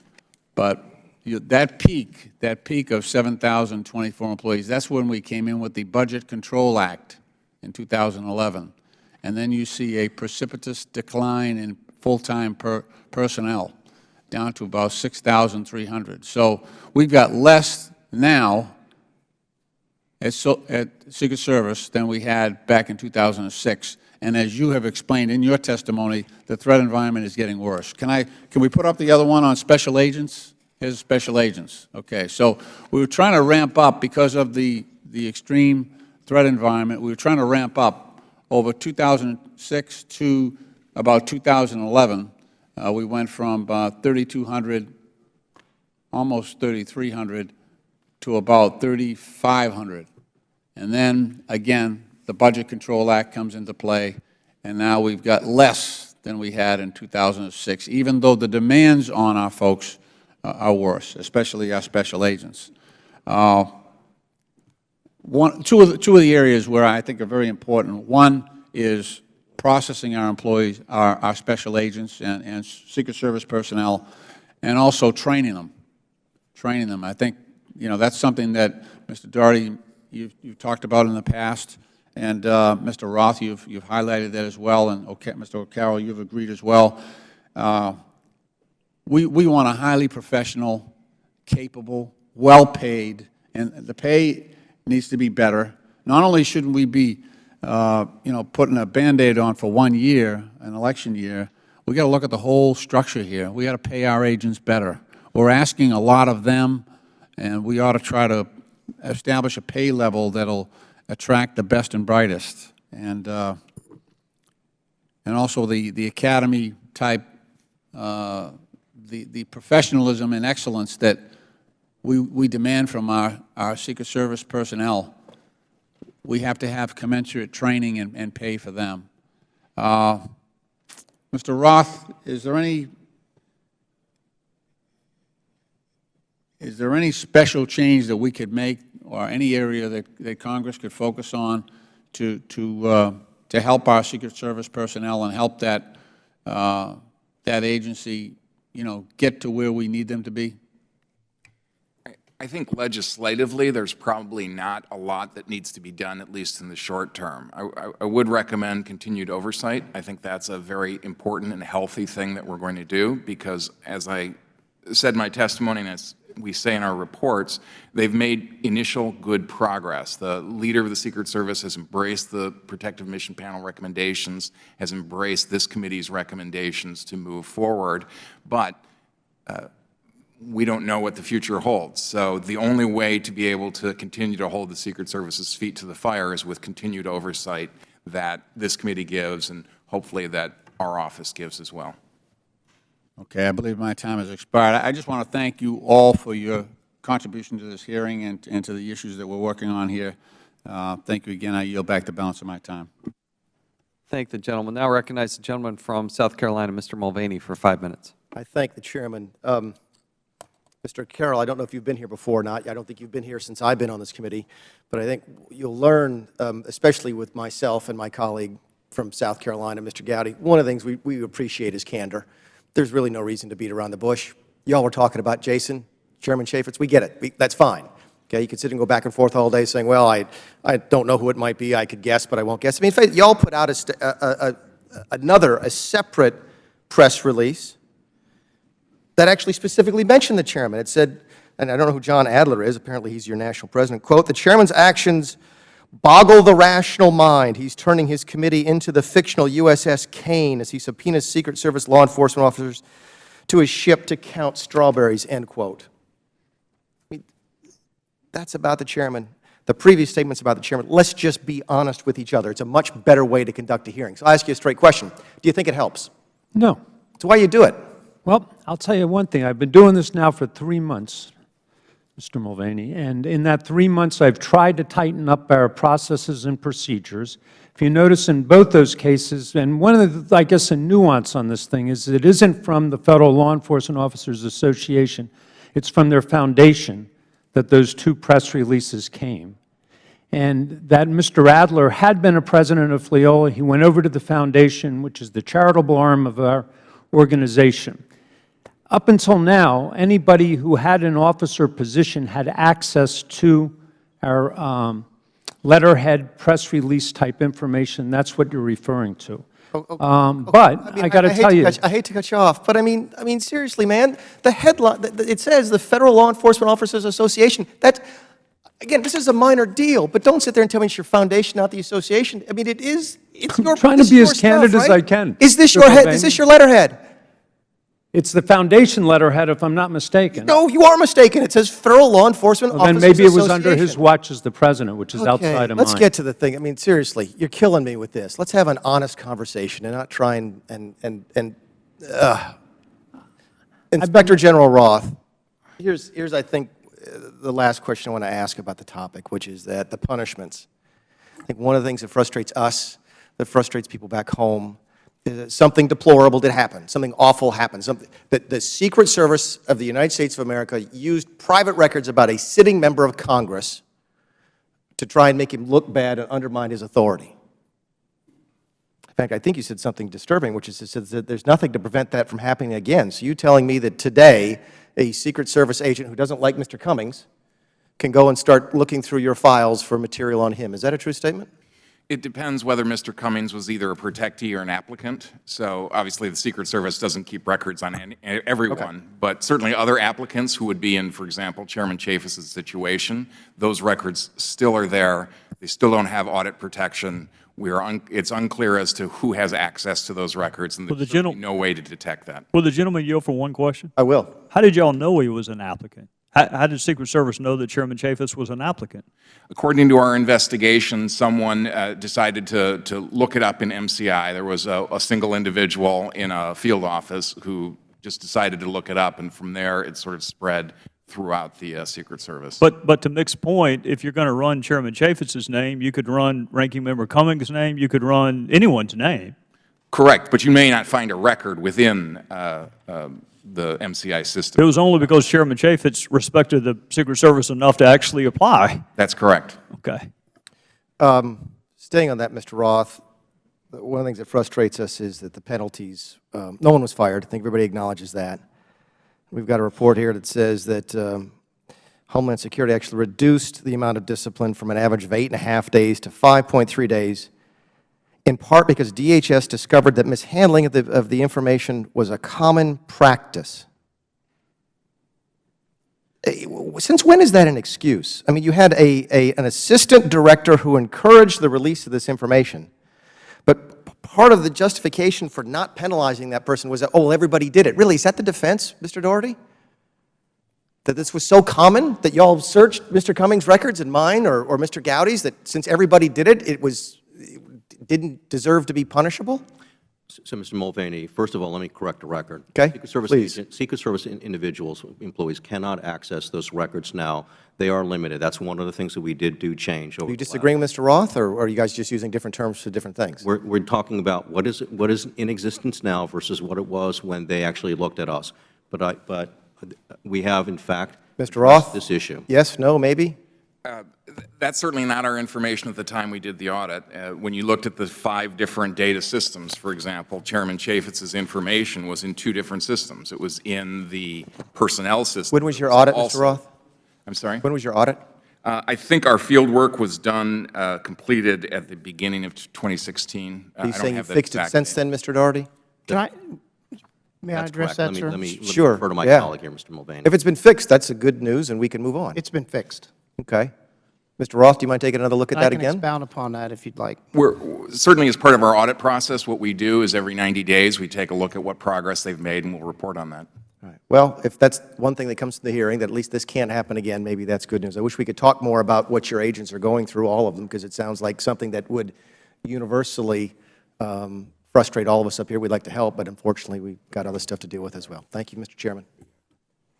Thank the gentleman. We recognize the gentleman from Missouri, Mr. Clay, for 5 minutes. Thank you, Mr. Chairman. And as we discuss what Congress can do to improve staffing at the Secret Service, we should understand how Congress helped create the crisis in the first place. Last year, the chairman, myself, and all members of this committee approved a bipartisan report that found the Secret Service was experiencing a staffing crisis, and one of the 3 main causes was, quote, significant cuts imposed by the Budget Control Act of 2011, otherwise known as sequestration. Mr. Daugherty, you were at the Secret Service when sequestration took effect. Do you recall seeing how that impacted the agency? Congressman Clay, thank you very much for that question. It was a perfect storm for the Secret Service to find ourselves in that, and it contributed significantly to the rapid decline in our funding and our budgeting for personnel. And frankly, we're still digging our way out of that hole. Wow. The Secret Service rapidly lost 500 employees between 2011 and 2013. During those 3 years, the committee's report found, quote, Congress approved $165 million less than the combined amount requested by the President for the USSS. Mr. Daugherty, do you recall how senior leadership reacted to those budget cuts at the time and how they handled the shortfall? I don't recall the exact numbers, but I do recall that the management response was effectively as sort of to pick people and programs and sort of just balance it so that protection was not impacted and people were not impacted as little as possible. It was really effectively a very hard choice, and one in which we tried to manage as much as we possibly could. We are also, though, I might add, sort of leaning forward, managing out of it. We are attempting to sort of manage out of it, and funding is, in fact, a very important commodity, a component to this particular issue. Given the cuts, can you think of a way the Secret Service could have avoided significant decreases in staff? Would you repeat that question? Given the cuts that you all, that impacted your agency, do you think, can you think of a way the Secret Service could have avoided significant decreases in staff? We were in a place where our base funding for our agency was already low. We hit the wall. It was really a place where it was very difficult to sort of manage out of it. It really became a Hobson's choice. Technology, people, programs, the whole like. So it ultimately became a very difficult thing for us to sort of get out. That's why we think that we are sort of starting to kind of move out of that, and why we are hiring at such a rapid pace in order to make up the difference. So you are now trying to restore that staffing to a respectable level. Director Clancy has made that the priority of the agency, is to refresh and to bring people back in so that we can give our people our lives back. You know, one of the 29 recommendations in the committee's bipartisan report was, and I quote, "Congress should ensure that the USSS has sufficient funds to restore staffing to required levels, and USSS should ensure that it has systems in place to achieve these goals. Permanently fixing the pay cap waiver issue should be the first step of many towards fulfilling this recommendation." Mr. Roth or Mr. O'Carroll, would you concur that Congress should ensure sufficient funding for Secret Service staffing? Mr. Carroll first. Yes, Mr. Clay, we agree completely. Sufficient funding would take care of a lot of the morale issues and the other issues that they're experiencing. Mr. Roth. Yes, certainly our findings have shown that this is going to require a sustained long-term commitment of both personnel and funds. And Mr. Daugherty, has the Secret Service evaluated what levels of funding would be sufficient to restore staffing appropriately? We have, Congressman Clay, and whether it's the Strategic Human Capital Plan that we submitted to Capitol Hill last June, or the various sort of other additional budgets that we've done, or the discussions we've had with committee staff with respect to our quarterly evaluations, we continue to raise the issue about additional funding in order to pay for a mission-based budgeting process. And it's evident that Congress cannot slash the budget of the Secret Service without expecting serious consequences. And, Mr. Chair, my time is up. Thank you. I'll now recognize myself for 5 minutes. Mr. Daugherty, what do you believe Congress does not have a right to see? I have full respect for the oversight and the constitutional duties of the Congress with respect to that. So I'm not sure exactly. Is there anything that you believe the Congress should not be able to see? I believe that when we're going through a process of trying to figure out records, how we all can accommodate each other's sort of interests in making sure that Congress is able to do their oversight job fully, completely, and unhindered, and at the same time recognize to some extent some of the considerations, the interests that we have as an agency, particularly since we owe our people some privacy. Would the gentleman yield from one South second? Carolina. Would you agree Congress created the whole Inspector General apparatus? That's not constitutional in nature. It's statutory, right? I would agree that Congress not only established the IG, they established the United States Secret Service in 1865. All right. Good point. We did both. So Congress, if they wanted to, could do away with all the Inspector General's next appropriations process. If they wanted to. They don't, but they could, right? I understand. So why would Congress have to wait until an Inspector General concludes an investigation before Congress can get in line to gain access to information? What information are we talking about? Any information. Yeah, Howdy. It is routine for people to sit at that table and say, we cannot cooperate with an ongoing congressional investigation because there's an ongoing Inspector General investigation. It is routine for that to come from witnesses at that table. The information under both the February 2015 letter and the June 2015 subpoena has been substantially complied with, but for one, document production, and also the ultimate. What is your, why not complete production under the subpoena as opposed to substantial? Why do you get to make that determination? I'm not making that determination. What I'm saying is basically the Secret Service, has the Secret Service fully complied with the duly issued subpoena from Congress? We continue to owe you materials. We have been doing. When are we going to get it? Well, first of all, it's been the committee that basically inserted additional document requests that they prioritized over this. It was issued in June, I believe. It was issued February and June, yes. Okay. So why have you not fully complied with it? It's tens of thousands of documents. We are relatively one document production away. You are taking extra time and work. I'll give you an example here. In this particular document, just on page 4 alone, there's 21 redactions. I don't know which document you're referring to, Chairman. All right. We tried to do this. This is the Bartlett file. Why do we get redacted documents?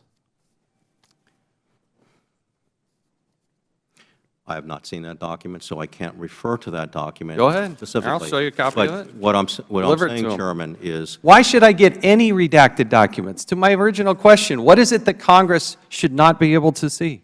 So even on Wednesday and Thursday of last week, I was sitting down with committee staff to try and resolve this issue. You don't want to go there. Mr. Doherty, you do not want to go there. I want the documents. We have a duly issued subpoena, and I expect you to fulfill it without redactions. If you think there's a justification for redaction, tell me now. So the anonymous document, the anonymized document that we gave you, which lays out sort of all the various sort of categories of information about these particular files, and we gave that to you yesterday. We thought that that would help you be able to sort of parse out and target what particular files you particularly want to discuss in more fully in an informed way. You are making decisions that you should not make. When I issue a subpoena, you should fully comply with it. It's not optional. You don't get to parse it out and hide things.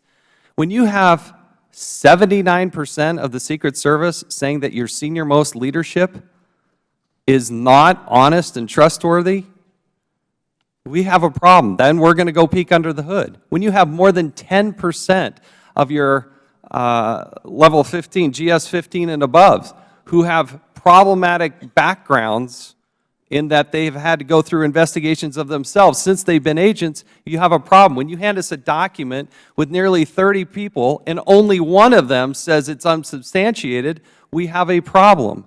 When you have Cartagena happen, and there are 8 incidents since Cartagena, and then they continue to get promoted, at least I think it's 5 of them continue to get promoted, we have a problem. We get to do an investigation. So to my original question, what is it you think Congress has no right to see? Chairman, we're trying to basically sort of lean forward. And I'm looking at the my simple question is, are you or are you not going to comply with the subpoena? And that is why we were having a discussion with staff. I don't want to have a discussion anymore. We've been talking about it for nearly a year. I want the documents. Are you or are you not going to provide them? And there was discussion on the table in which to accommodate that. But the list that we gave you. You really want to have you want to talk about the discussion that you proposed? Would the chairman yield for a moment? Yes. Just humor me and give me an idea of what those discussions would be about. What privilege are you asserting that would prevent you from making information available to the entity that created your department, your agency? So I'm not standing here in a position as an attorney here because I've not served in that role at the Secret Service in a very Well, that's long time, okay. since 2003. You don't have to be an So attorney to know why you're not turning stuff over. I'm not asserting a privilege, Mr. Gowdy. Well, if it's not a What I'm effectively privilege, doing is having a practical discussion about the information that furthers and advances the committee's oversight. all right, And effectively bringing us but I to want positive. I want you to hear those words from our standpoint. Let me tell you what I hear when I hear you say that. We're going to decide what we think you need. And that's not. So, but that's what you just said, that advances the committee's work. We may get to decide what advances our work. Would you give redacted documents if it were a grand jury subpoena or a court subpoena? If that branch of government sought documents, would you go through and redact them before you gave them to a judge? I think that's a good example, but I'll take a different example. That is in terms of normal discovery. Oftentimes, courts will say, we're just generally decide. Please tell what me you are documents. not treating Congress like a criminal I am- defense attorney. I am begging you to please tell me that's not what I'm you're not, doing. Mr. Gowdy, what I'm saying is basically the discussions that we had as late as last week, I thought were going towards a creative resolution to this particular issue, what ultimately was going to give the committee the place where they wanted to be on this. Well, And I think but if what we had I hear more the time, we chairman would have been able to get saying, there. what I hear the chairman saying is the place he wants to be is exactly what he asked for. Hence, there really is no more need for negotiation unless you have a legal privilege or some constitutional precept you are standing on to not allow the branch that created your agency to see documents. Then what is the discussion about? The discussion is about ultimately what is fair to individuals as well. Look, if you have a child come home and basically they do a fender bender, you basically sort of put them on timeout or whatever, and then you ultimately give them the keys back. This is exactly the same situation. We have individuals who have engaged in misconduct, but it doesn't mean necessarily that's the end of their career. They basically continue to go forward, just like we treat our children. Well, that's basically what we're talking about. Don't you think the father of three would be able to appreciate that analogy? Then why can't you give us the documents and then make the analogy? Let me recognize the ranking member, Mr. Yeah, I just want to make sure we don't keep. It seems like we're going in a little circle here. I want to get us off from the circle. Who makes the decisions with regard to the redactions? We're all concerned about Congress being able to do its job, and to do its job, we need information. But who makes? You know, when you said you're not a lawyer, you know, I know a lot of people have a lot of against lawyers, but we have been provided with special skills and information that a lot of people don't have. So you're not a lawyer, is that right? I'm a lawyer. You are? I am, yes. Okay. And so tell me, who makes these decisions with regard to the redactions? It's a combination of decision with. Do you make them? I do not. And that's not the role that I've played in, sir. I actually came here to talk about PMP and the Hoger Committee report and not this, because this is an area that I've not been involved in up till now. I don't play an official role in this. Played an official role in building up the new integrity system and the new table of penalties, but not the old disciplinary system that we had before. So who can we talk to get you don't sound like you're the right person to be asking these questions. Who should we talk to get the answers to the question? This is a joint decision. This is legal counsel for the Secret Service and legal counsel for DHS? Legal plays a very large role in the decision-making, yes, sir. All right, I got to conclude here with this line of questioning here to tell you how highly offensive it is to you comparing this to a fender bender, okay? When you have 79% of your employees saying they don't believe that the senior management is acting honestly, don't tell me it's some fender bender. This so-called employee number 5, an SES-level employee, transmitted hardcore pornography materials along with racially charged and sexist conduct. and yet he only received a written reprimand. You have another. Here's an email I'm going to read to you as best I can, and sorry for the nature of this. This is subject, a very talented woman. And remember, this is on government computers between employees. Now this uses the B word, has some talent. Careful where you open this, definitely adult material. And then it goes on. But you've redacted all of this. I can't tell if you're actually taking the appropriate disciplinary process. And don't tell me this is some innocent fender bender where we didn't take away the keys the right way. Get serious, Mr. Doherty. This is serious stuff. And if we can't trust the senior-most people in the Secret Service, you're right. They're going to have to lose their keys to the kingdom. And I don't think you're taking the appropriate disciplinary action, but I want to find out. I want to know. I want to look at those files. And guess what? That's the way the Congress is set up. And when you have more than 10% of your SES employees, 15 and above, that fall into this category, you have a very serious problem. I could go on and on about the serious nature, and when you send me a spreadsheet with 30, and none of them only one of them says it's unsubstantiated, we have the right and the duty and the obligation to look at it. That's what oversight is all about. This committee was formed in 1814. Abraham Lincoln served on this committee, for goodness sake. So unless you have some legal authority, you are putting us in a position that nobody wants to be in. We don't want to have to hold you in contempt. You should cooperate. And of all the things out there, Homeland Security, Secret Service should know, you wouldn't put up with this if you were investigating somebody else and you had a subpoena and you served it on them and they said, give me a moment, I got to cross out a few things because I just want to make it fair. I just want to cross these things out so that, you know, I want to make sure that you get what you need. Are you kidding me?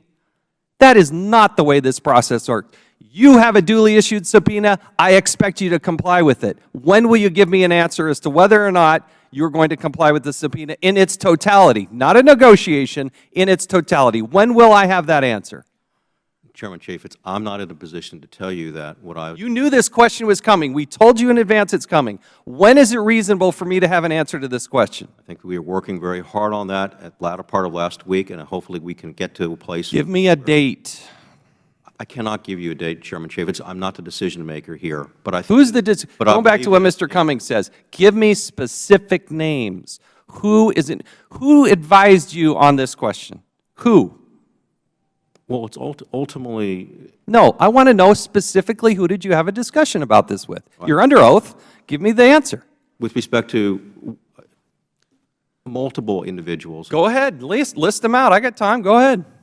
Director Clancy, a number of other individuals. No, name the individuals. You're a smart man. You know these people's names. Name them. The gentleman directly behind me, Mr. Paramore, our counsel, Donna Cahill.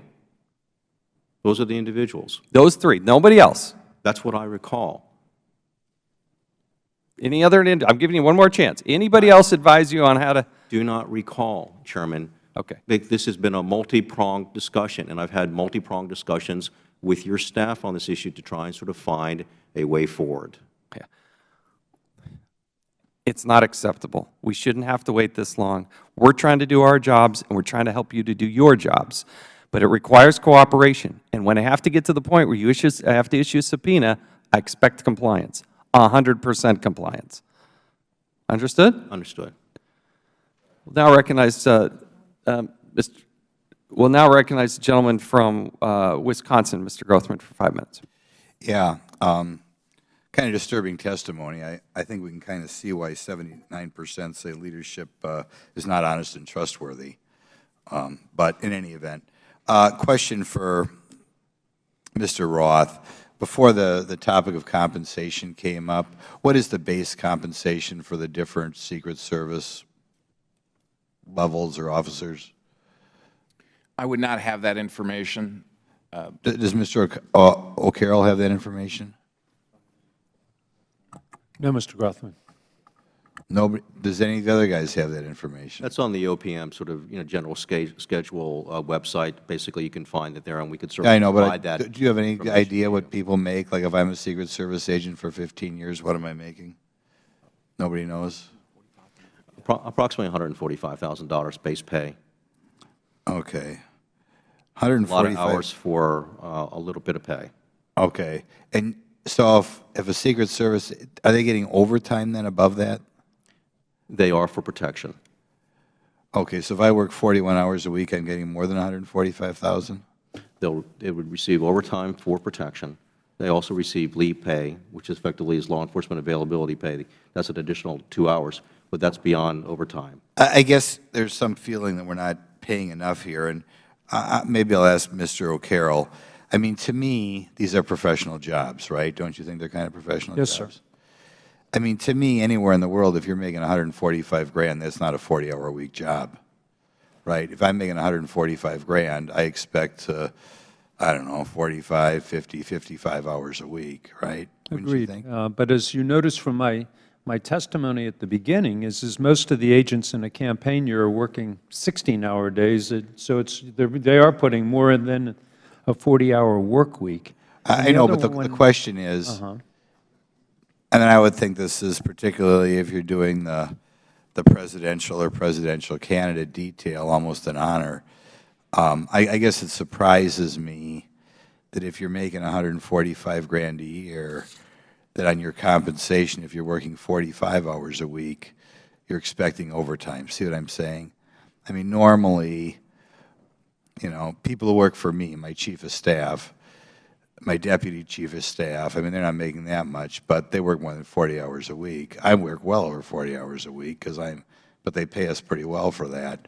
I just am a little bit surprised that as a Secret Service agent, if you're working 45 hours a week, you think that's overtime or additional pay. You think that's right? Well, a couple of things on it, just for clarification. One, they are getting paid for some of that overtime with that law enforcement availability pay. So yes, as we said, that above that $140,000, there would be some overtime that's automatically included. And what we were bringing up, or one of our concerns of our members, is that it's capping out at the 15 step 10 level, which is about $160,000. So technically, any agent after that with the caps on it are working for free, and that was my concern. Right. So Well, again, we're kind of dealing with that 15 grand You've got zone. around 150. You're expected to work more. I mean, that's what well-paid people do. Yeah. Now, just a general question for Mr. Doherty. That 79% say leadership is not honest and trustworthy. You want to comment on that? Why do you think people are answering the questionnaire that way? Why do you think that your agents think you're not honest and trustworthy to that degree? I mean, that's just stunning.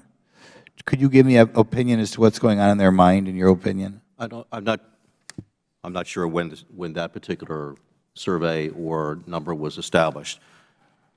Do recognize that we have had multiple surveys and other things that basically sort of go to the issue of confidence in leadership. I do think, though, that the change of leadership with Director Clancy, and keeping in mind that he changed every single assistant director but for one individual, and also to recreated the agency, that there has been substantial changes in terms of that and the kinds of things that we're trying to respond to. Why do you think in the past such a high percentage thought leadership was so bad? What bad things were they doing? Well, I think that, first of all, the old disciplinary process that we had basically contributed to that, because effectively it was not very transparent, it wasn't consistent, and it wasn't fair. It had different decision makers basically making those decisions. I'll cut you off. I'll ask the same question to Mr. Roth. I'm almost out of my time. It's difficult to know. Certainly those questions, the answers to those questions have been consistent over time.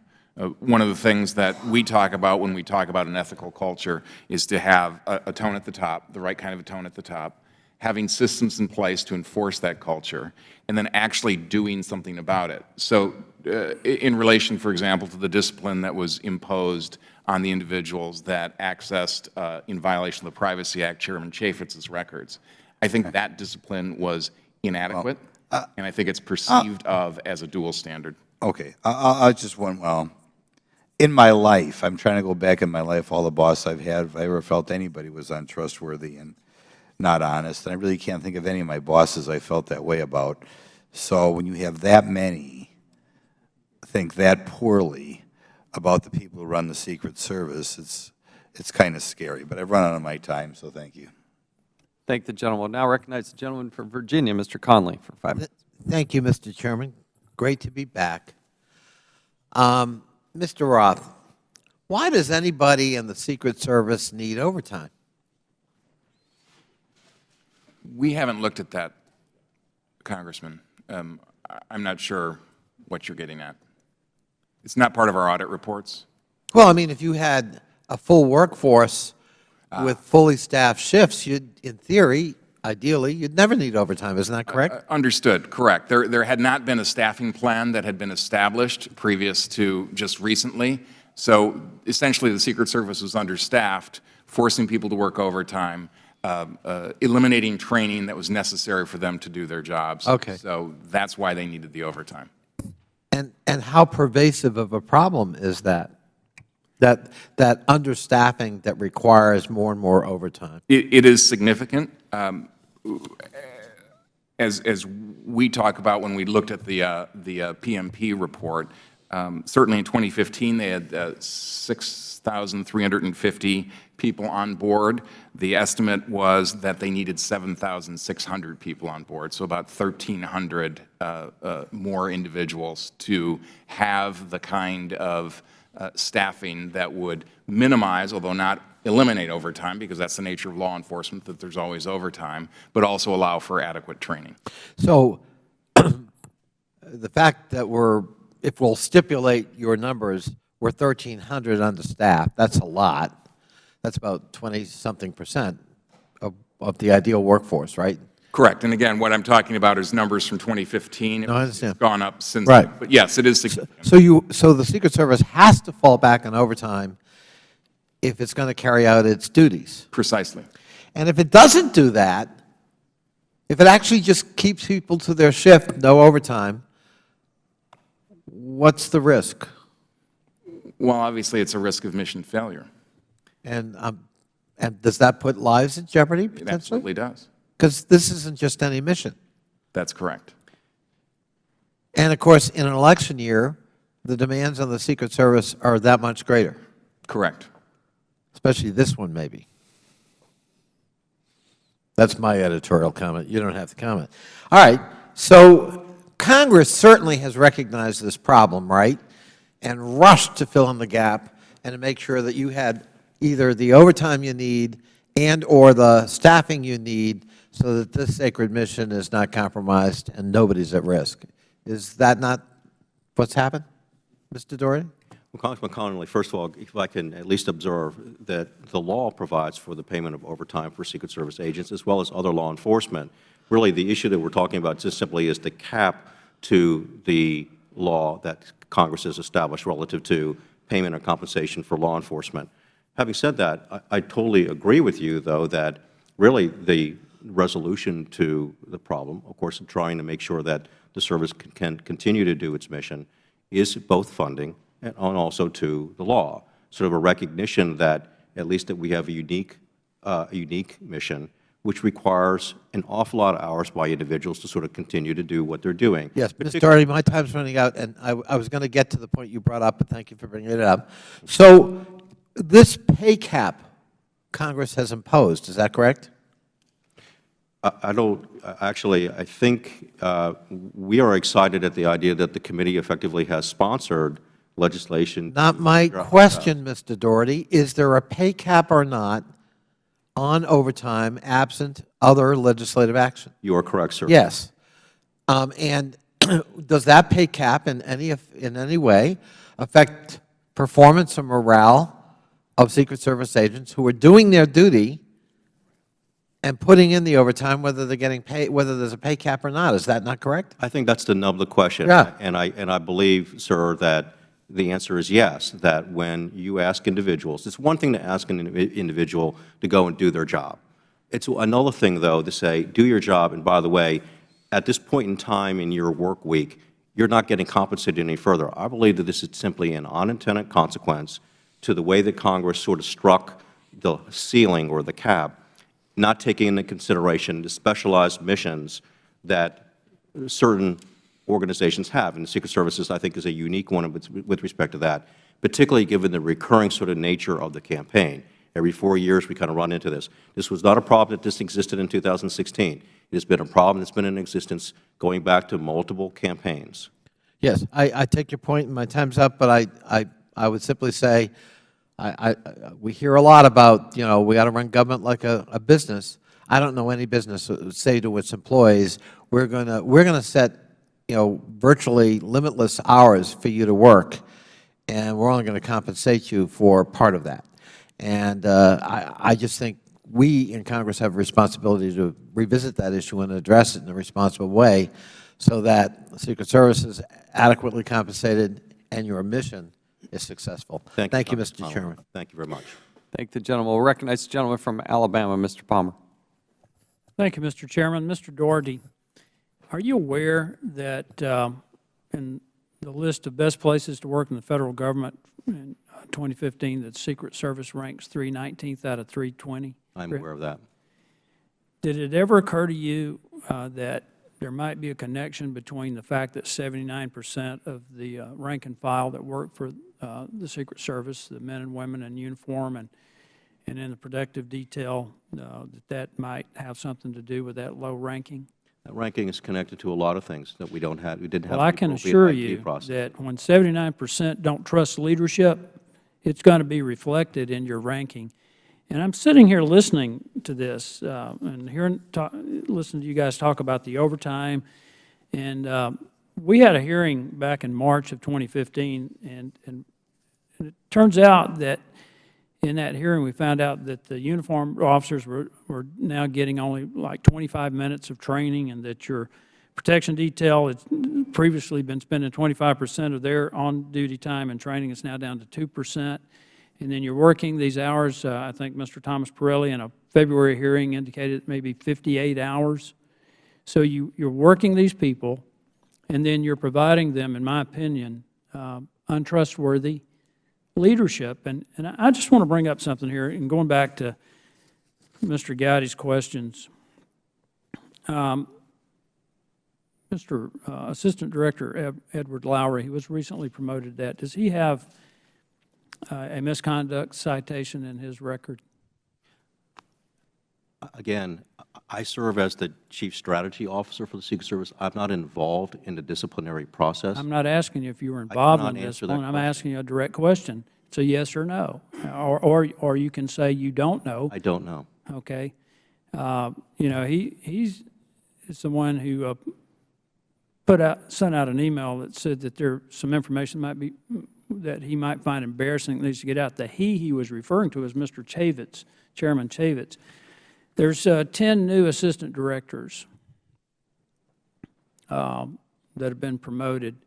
I've got a list here, 41 alleged misconduct or people charged with misconduct. How many of the 10 new assistant directors do you think might be on this list? And could you answer that for me? I cannot.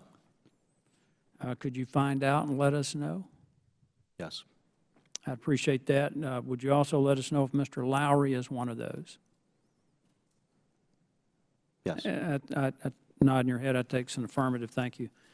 I'd also like to point out that this appears to be problematic in the Department of Homeland Security, because among the large agencies, Homeland Security ranks last, and they rank last in 2014 and 2015. And I just think this is indicative, Mr. Chairman, of a major issue with management. And again, going back to the fact that 79% say that they find management not, that they're not honest and not trustworthy, makes it look like management's more interested in protecting management than they are looking out for the men and women who are putting their lives on the line. And you're wearing them out. And I can tell you as a former athlete that and particularly in football, then you got in the fourth quarter, fatigue would make a difference. I don't care. And you've reduced their training down to such low levels that you combine that with fatigue, and you're looking for a disaster. And then on top of that, you operate the agency in such a way that really is reprehensible. I've heard that word used once before.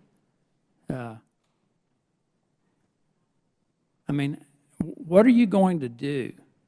Are you going to continue to protect management? Are you going to continue to deny the committee the documents that we've requested? Because our objective is not necessarily to get anyone. Our objective is to restore the credibility and reputation of the Secret Service so that the men and women who serve the Secret Service can do their job, can get paid what they should get paid, and can get home safe. Is that too much to ask? I appreciate the sports analogy because I use them all the time. Frankly, that's why we're coming here and doing the quarterly updates, to show you the things that we're doing. And yes, we have been talking to the committee to basically sort of resolve this ultimate issue about the records. But the chairman's pointed out that we've made multiple requests. We've subpoenaed documents that we think are important to getting the Secret Service back to the level of expertise and credibility that they've enjoyed for their entire existence.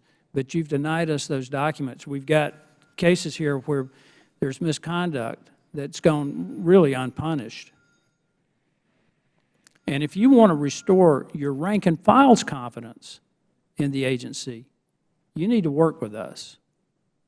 I yield back. Thank the gentleman. We'll recognize myself for a series of questions as we conclude this hearing. Inspector General Roth thought we were roughly 1,300 people short of where we need to be right now. Mr. Doherty, is that your understanding? It's 1,300, how many were short?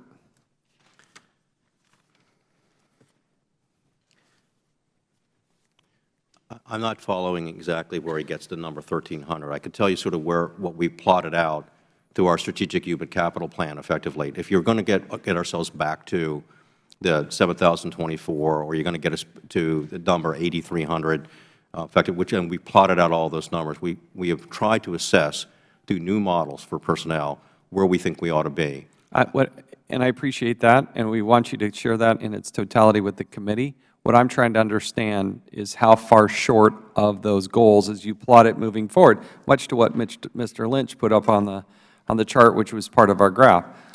How far short are we? And if you can't answer right off the cuff, I can't answer right off, but I would be glad to provide that information, that number to you.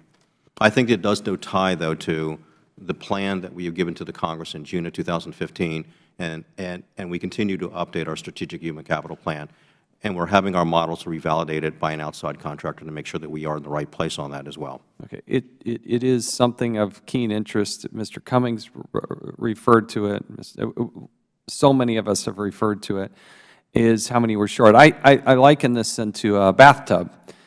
You know, you try to keep filling it up in the top, but the drain at the bottom, the attrition is so great. And until you get ahead of that curve, you can't get people with reasonable lives. We want them to have a personal life.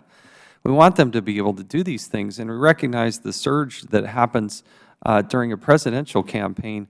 But what we also see is that, according to the numbers you've given us, agents only spend about 1/3 of their time on a protective-related activities during non-presidential years, and just barely over half their time during presidential years. So if you're spending 50% to 2/3 of their time on activities outside of the protective mission, it does beg the question that I will continue to pursue, which is, should we shed off all the things that you're supposed to be doing as it relates to cyber and cyber defenses? Because look at the irony here. We're hearing reports from the Inspector General. You don't even have the basic systems in place to deal with some of the most basic things we have. Mr. Nally, you said something, said, quote, all this has been rectified. I want to give you a chance to help clarify that, because I have pictures of your office where somebody emails in their application, it's printed out, it's stacked up in the hallway, not in a secure setting.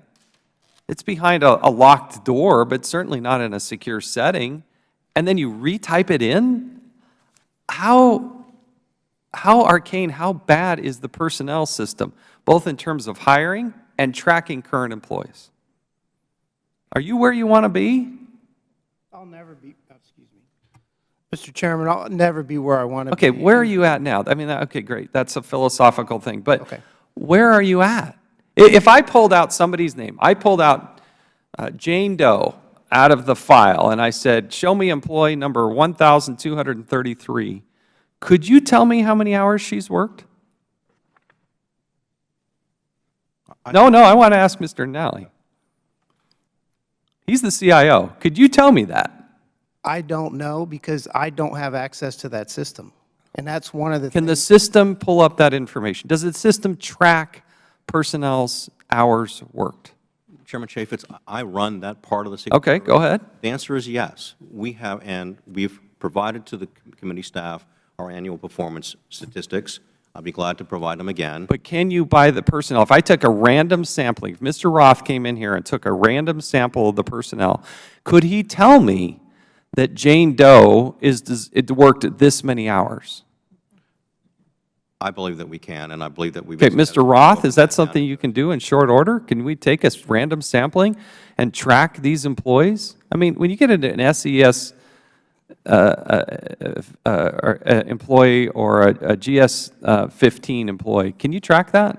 We don't know. I'd have to check with my folks to see. Okay, so whether here's the that's problem. doable. I've sponsored a bill to loosen up $22 million to pay people for the overtime they worked in just 2016.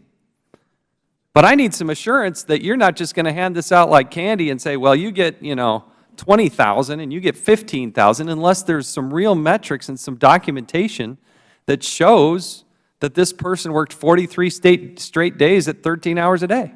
I know I can provide that data, and I can provide that assurance as to who's getting overtime and when they're getting it and how they're going to get it.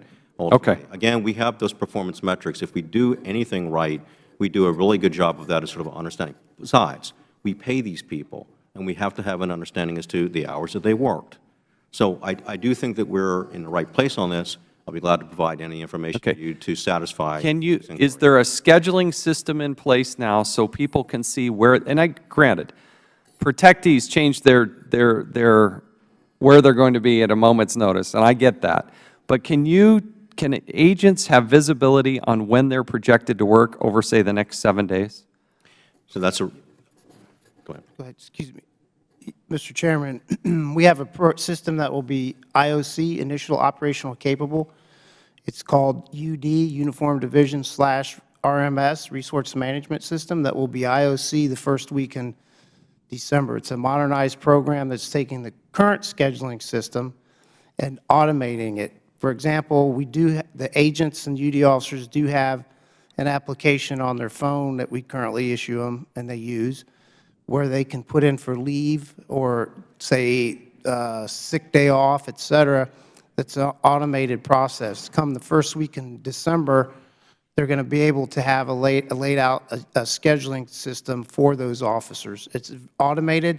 It's an agile approach that we're using. We have UD officers involved in the process. And currently this week, out at the RTC, we have user verification testing on that system. Mr. Roth, I just would like agents, officers, they need to be able to know when they're going to work.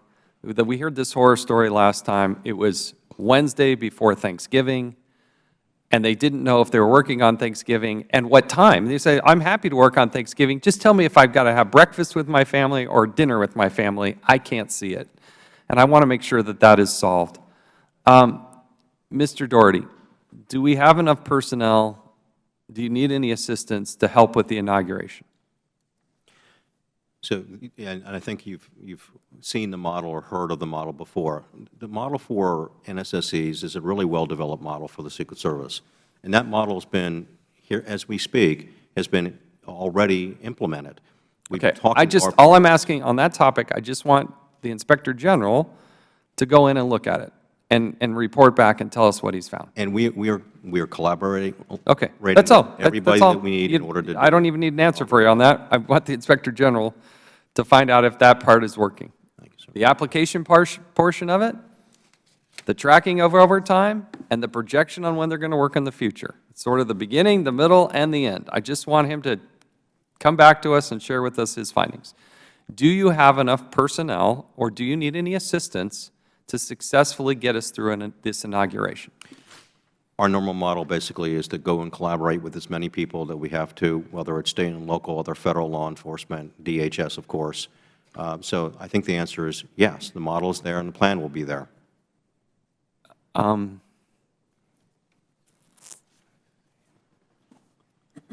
to the Inspector General, the other thing I would like to get at is, again, we've highlighted this, but we're going to continue to highlight this. I do believe there's a very significant attrition problem. These are good, high-paying jobs. Don't get me wrong here, but the amount of overtime is so excessive. We have to get to a point, and keep in mind the imperative here. It is amazing what they've done and what they will do. And this is where I want to conclude with the same thing we started with. We cannot thank them enough, the men and women who are actually out there on the front lines doing this day in and day out. And I can't imagine whether I was single or married or whatever, I had a loved one or just a mom and dad who cared about me or just somebody who's out there by themselves, looking at the calendar ahead and thinking, gosh, you know what, I got another 15 days in this month and I'm not going to get paid a dime. And continuing to do that. That's how dedicated these men and women are. I want to help solve that by loosening up $22 million so that we can give relief to almost everybody. But the long-term way to solve this is to get to the proper staffing levels. They'll do it. They'll work 15 hours a day. But you know what? When you're working 43 days straight, as the one example, and you're pulling 12, 14-hour shifts, and you're sleeping in a different bed every night because the candidate's traveling all over the country, or and right now President Obama is often in Greece and traveling around the world. We need them to be able to do that, but you don't want an agent who's exhausted and tired and can't figure out how they're going to pay for the child care, and because they're not even getting compensated, and they're not there to help fix the door or the toilet or whatever it might be. We have to get to the proper staffing levels, and we want to help there. Mr. Nally, rather than saying all this has been rectified and that you will never be satisfied, all laudable things, two just bits of words of advice. Be honest and candid in terms of your assessment of your capabilities, and number two, you need to share with us what you're trying to do and what impediments are in the way. The other thing I would lastly suggest is it doesn't need to be all reinvented by yourselves. That's a large federal government. You're not the first one to run into a staffing shortage. The Office of Personnel Management should be the ones to help agencies and departments figure this out. I worry that every time we look around, somebody's got to come up with their own staffing software, And law enforcement is different than how they're going to do it at the Bureau of Land Management. I get that. But please, let's be smart in this and let's solve this problem. Give these people some relief so they're fresh, they're satisfied, they're fully compensated.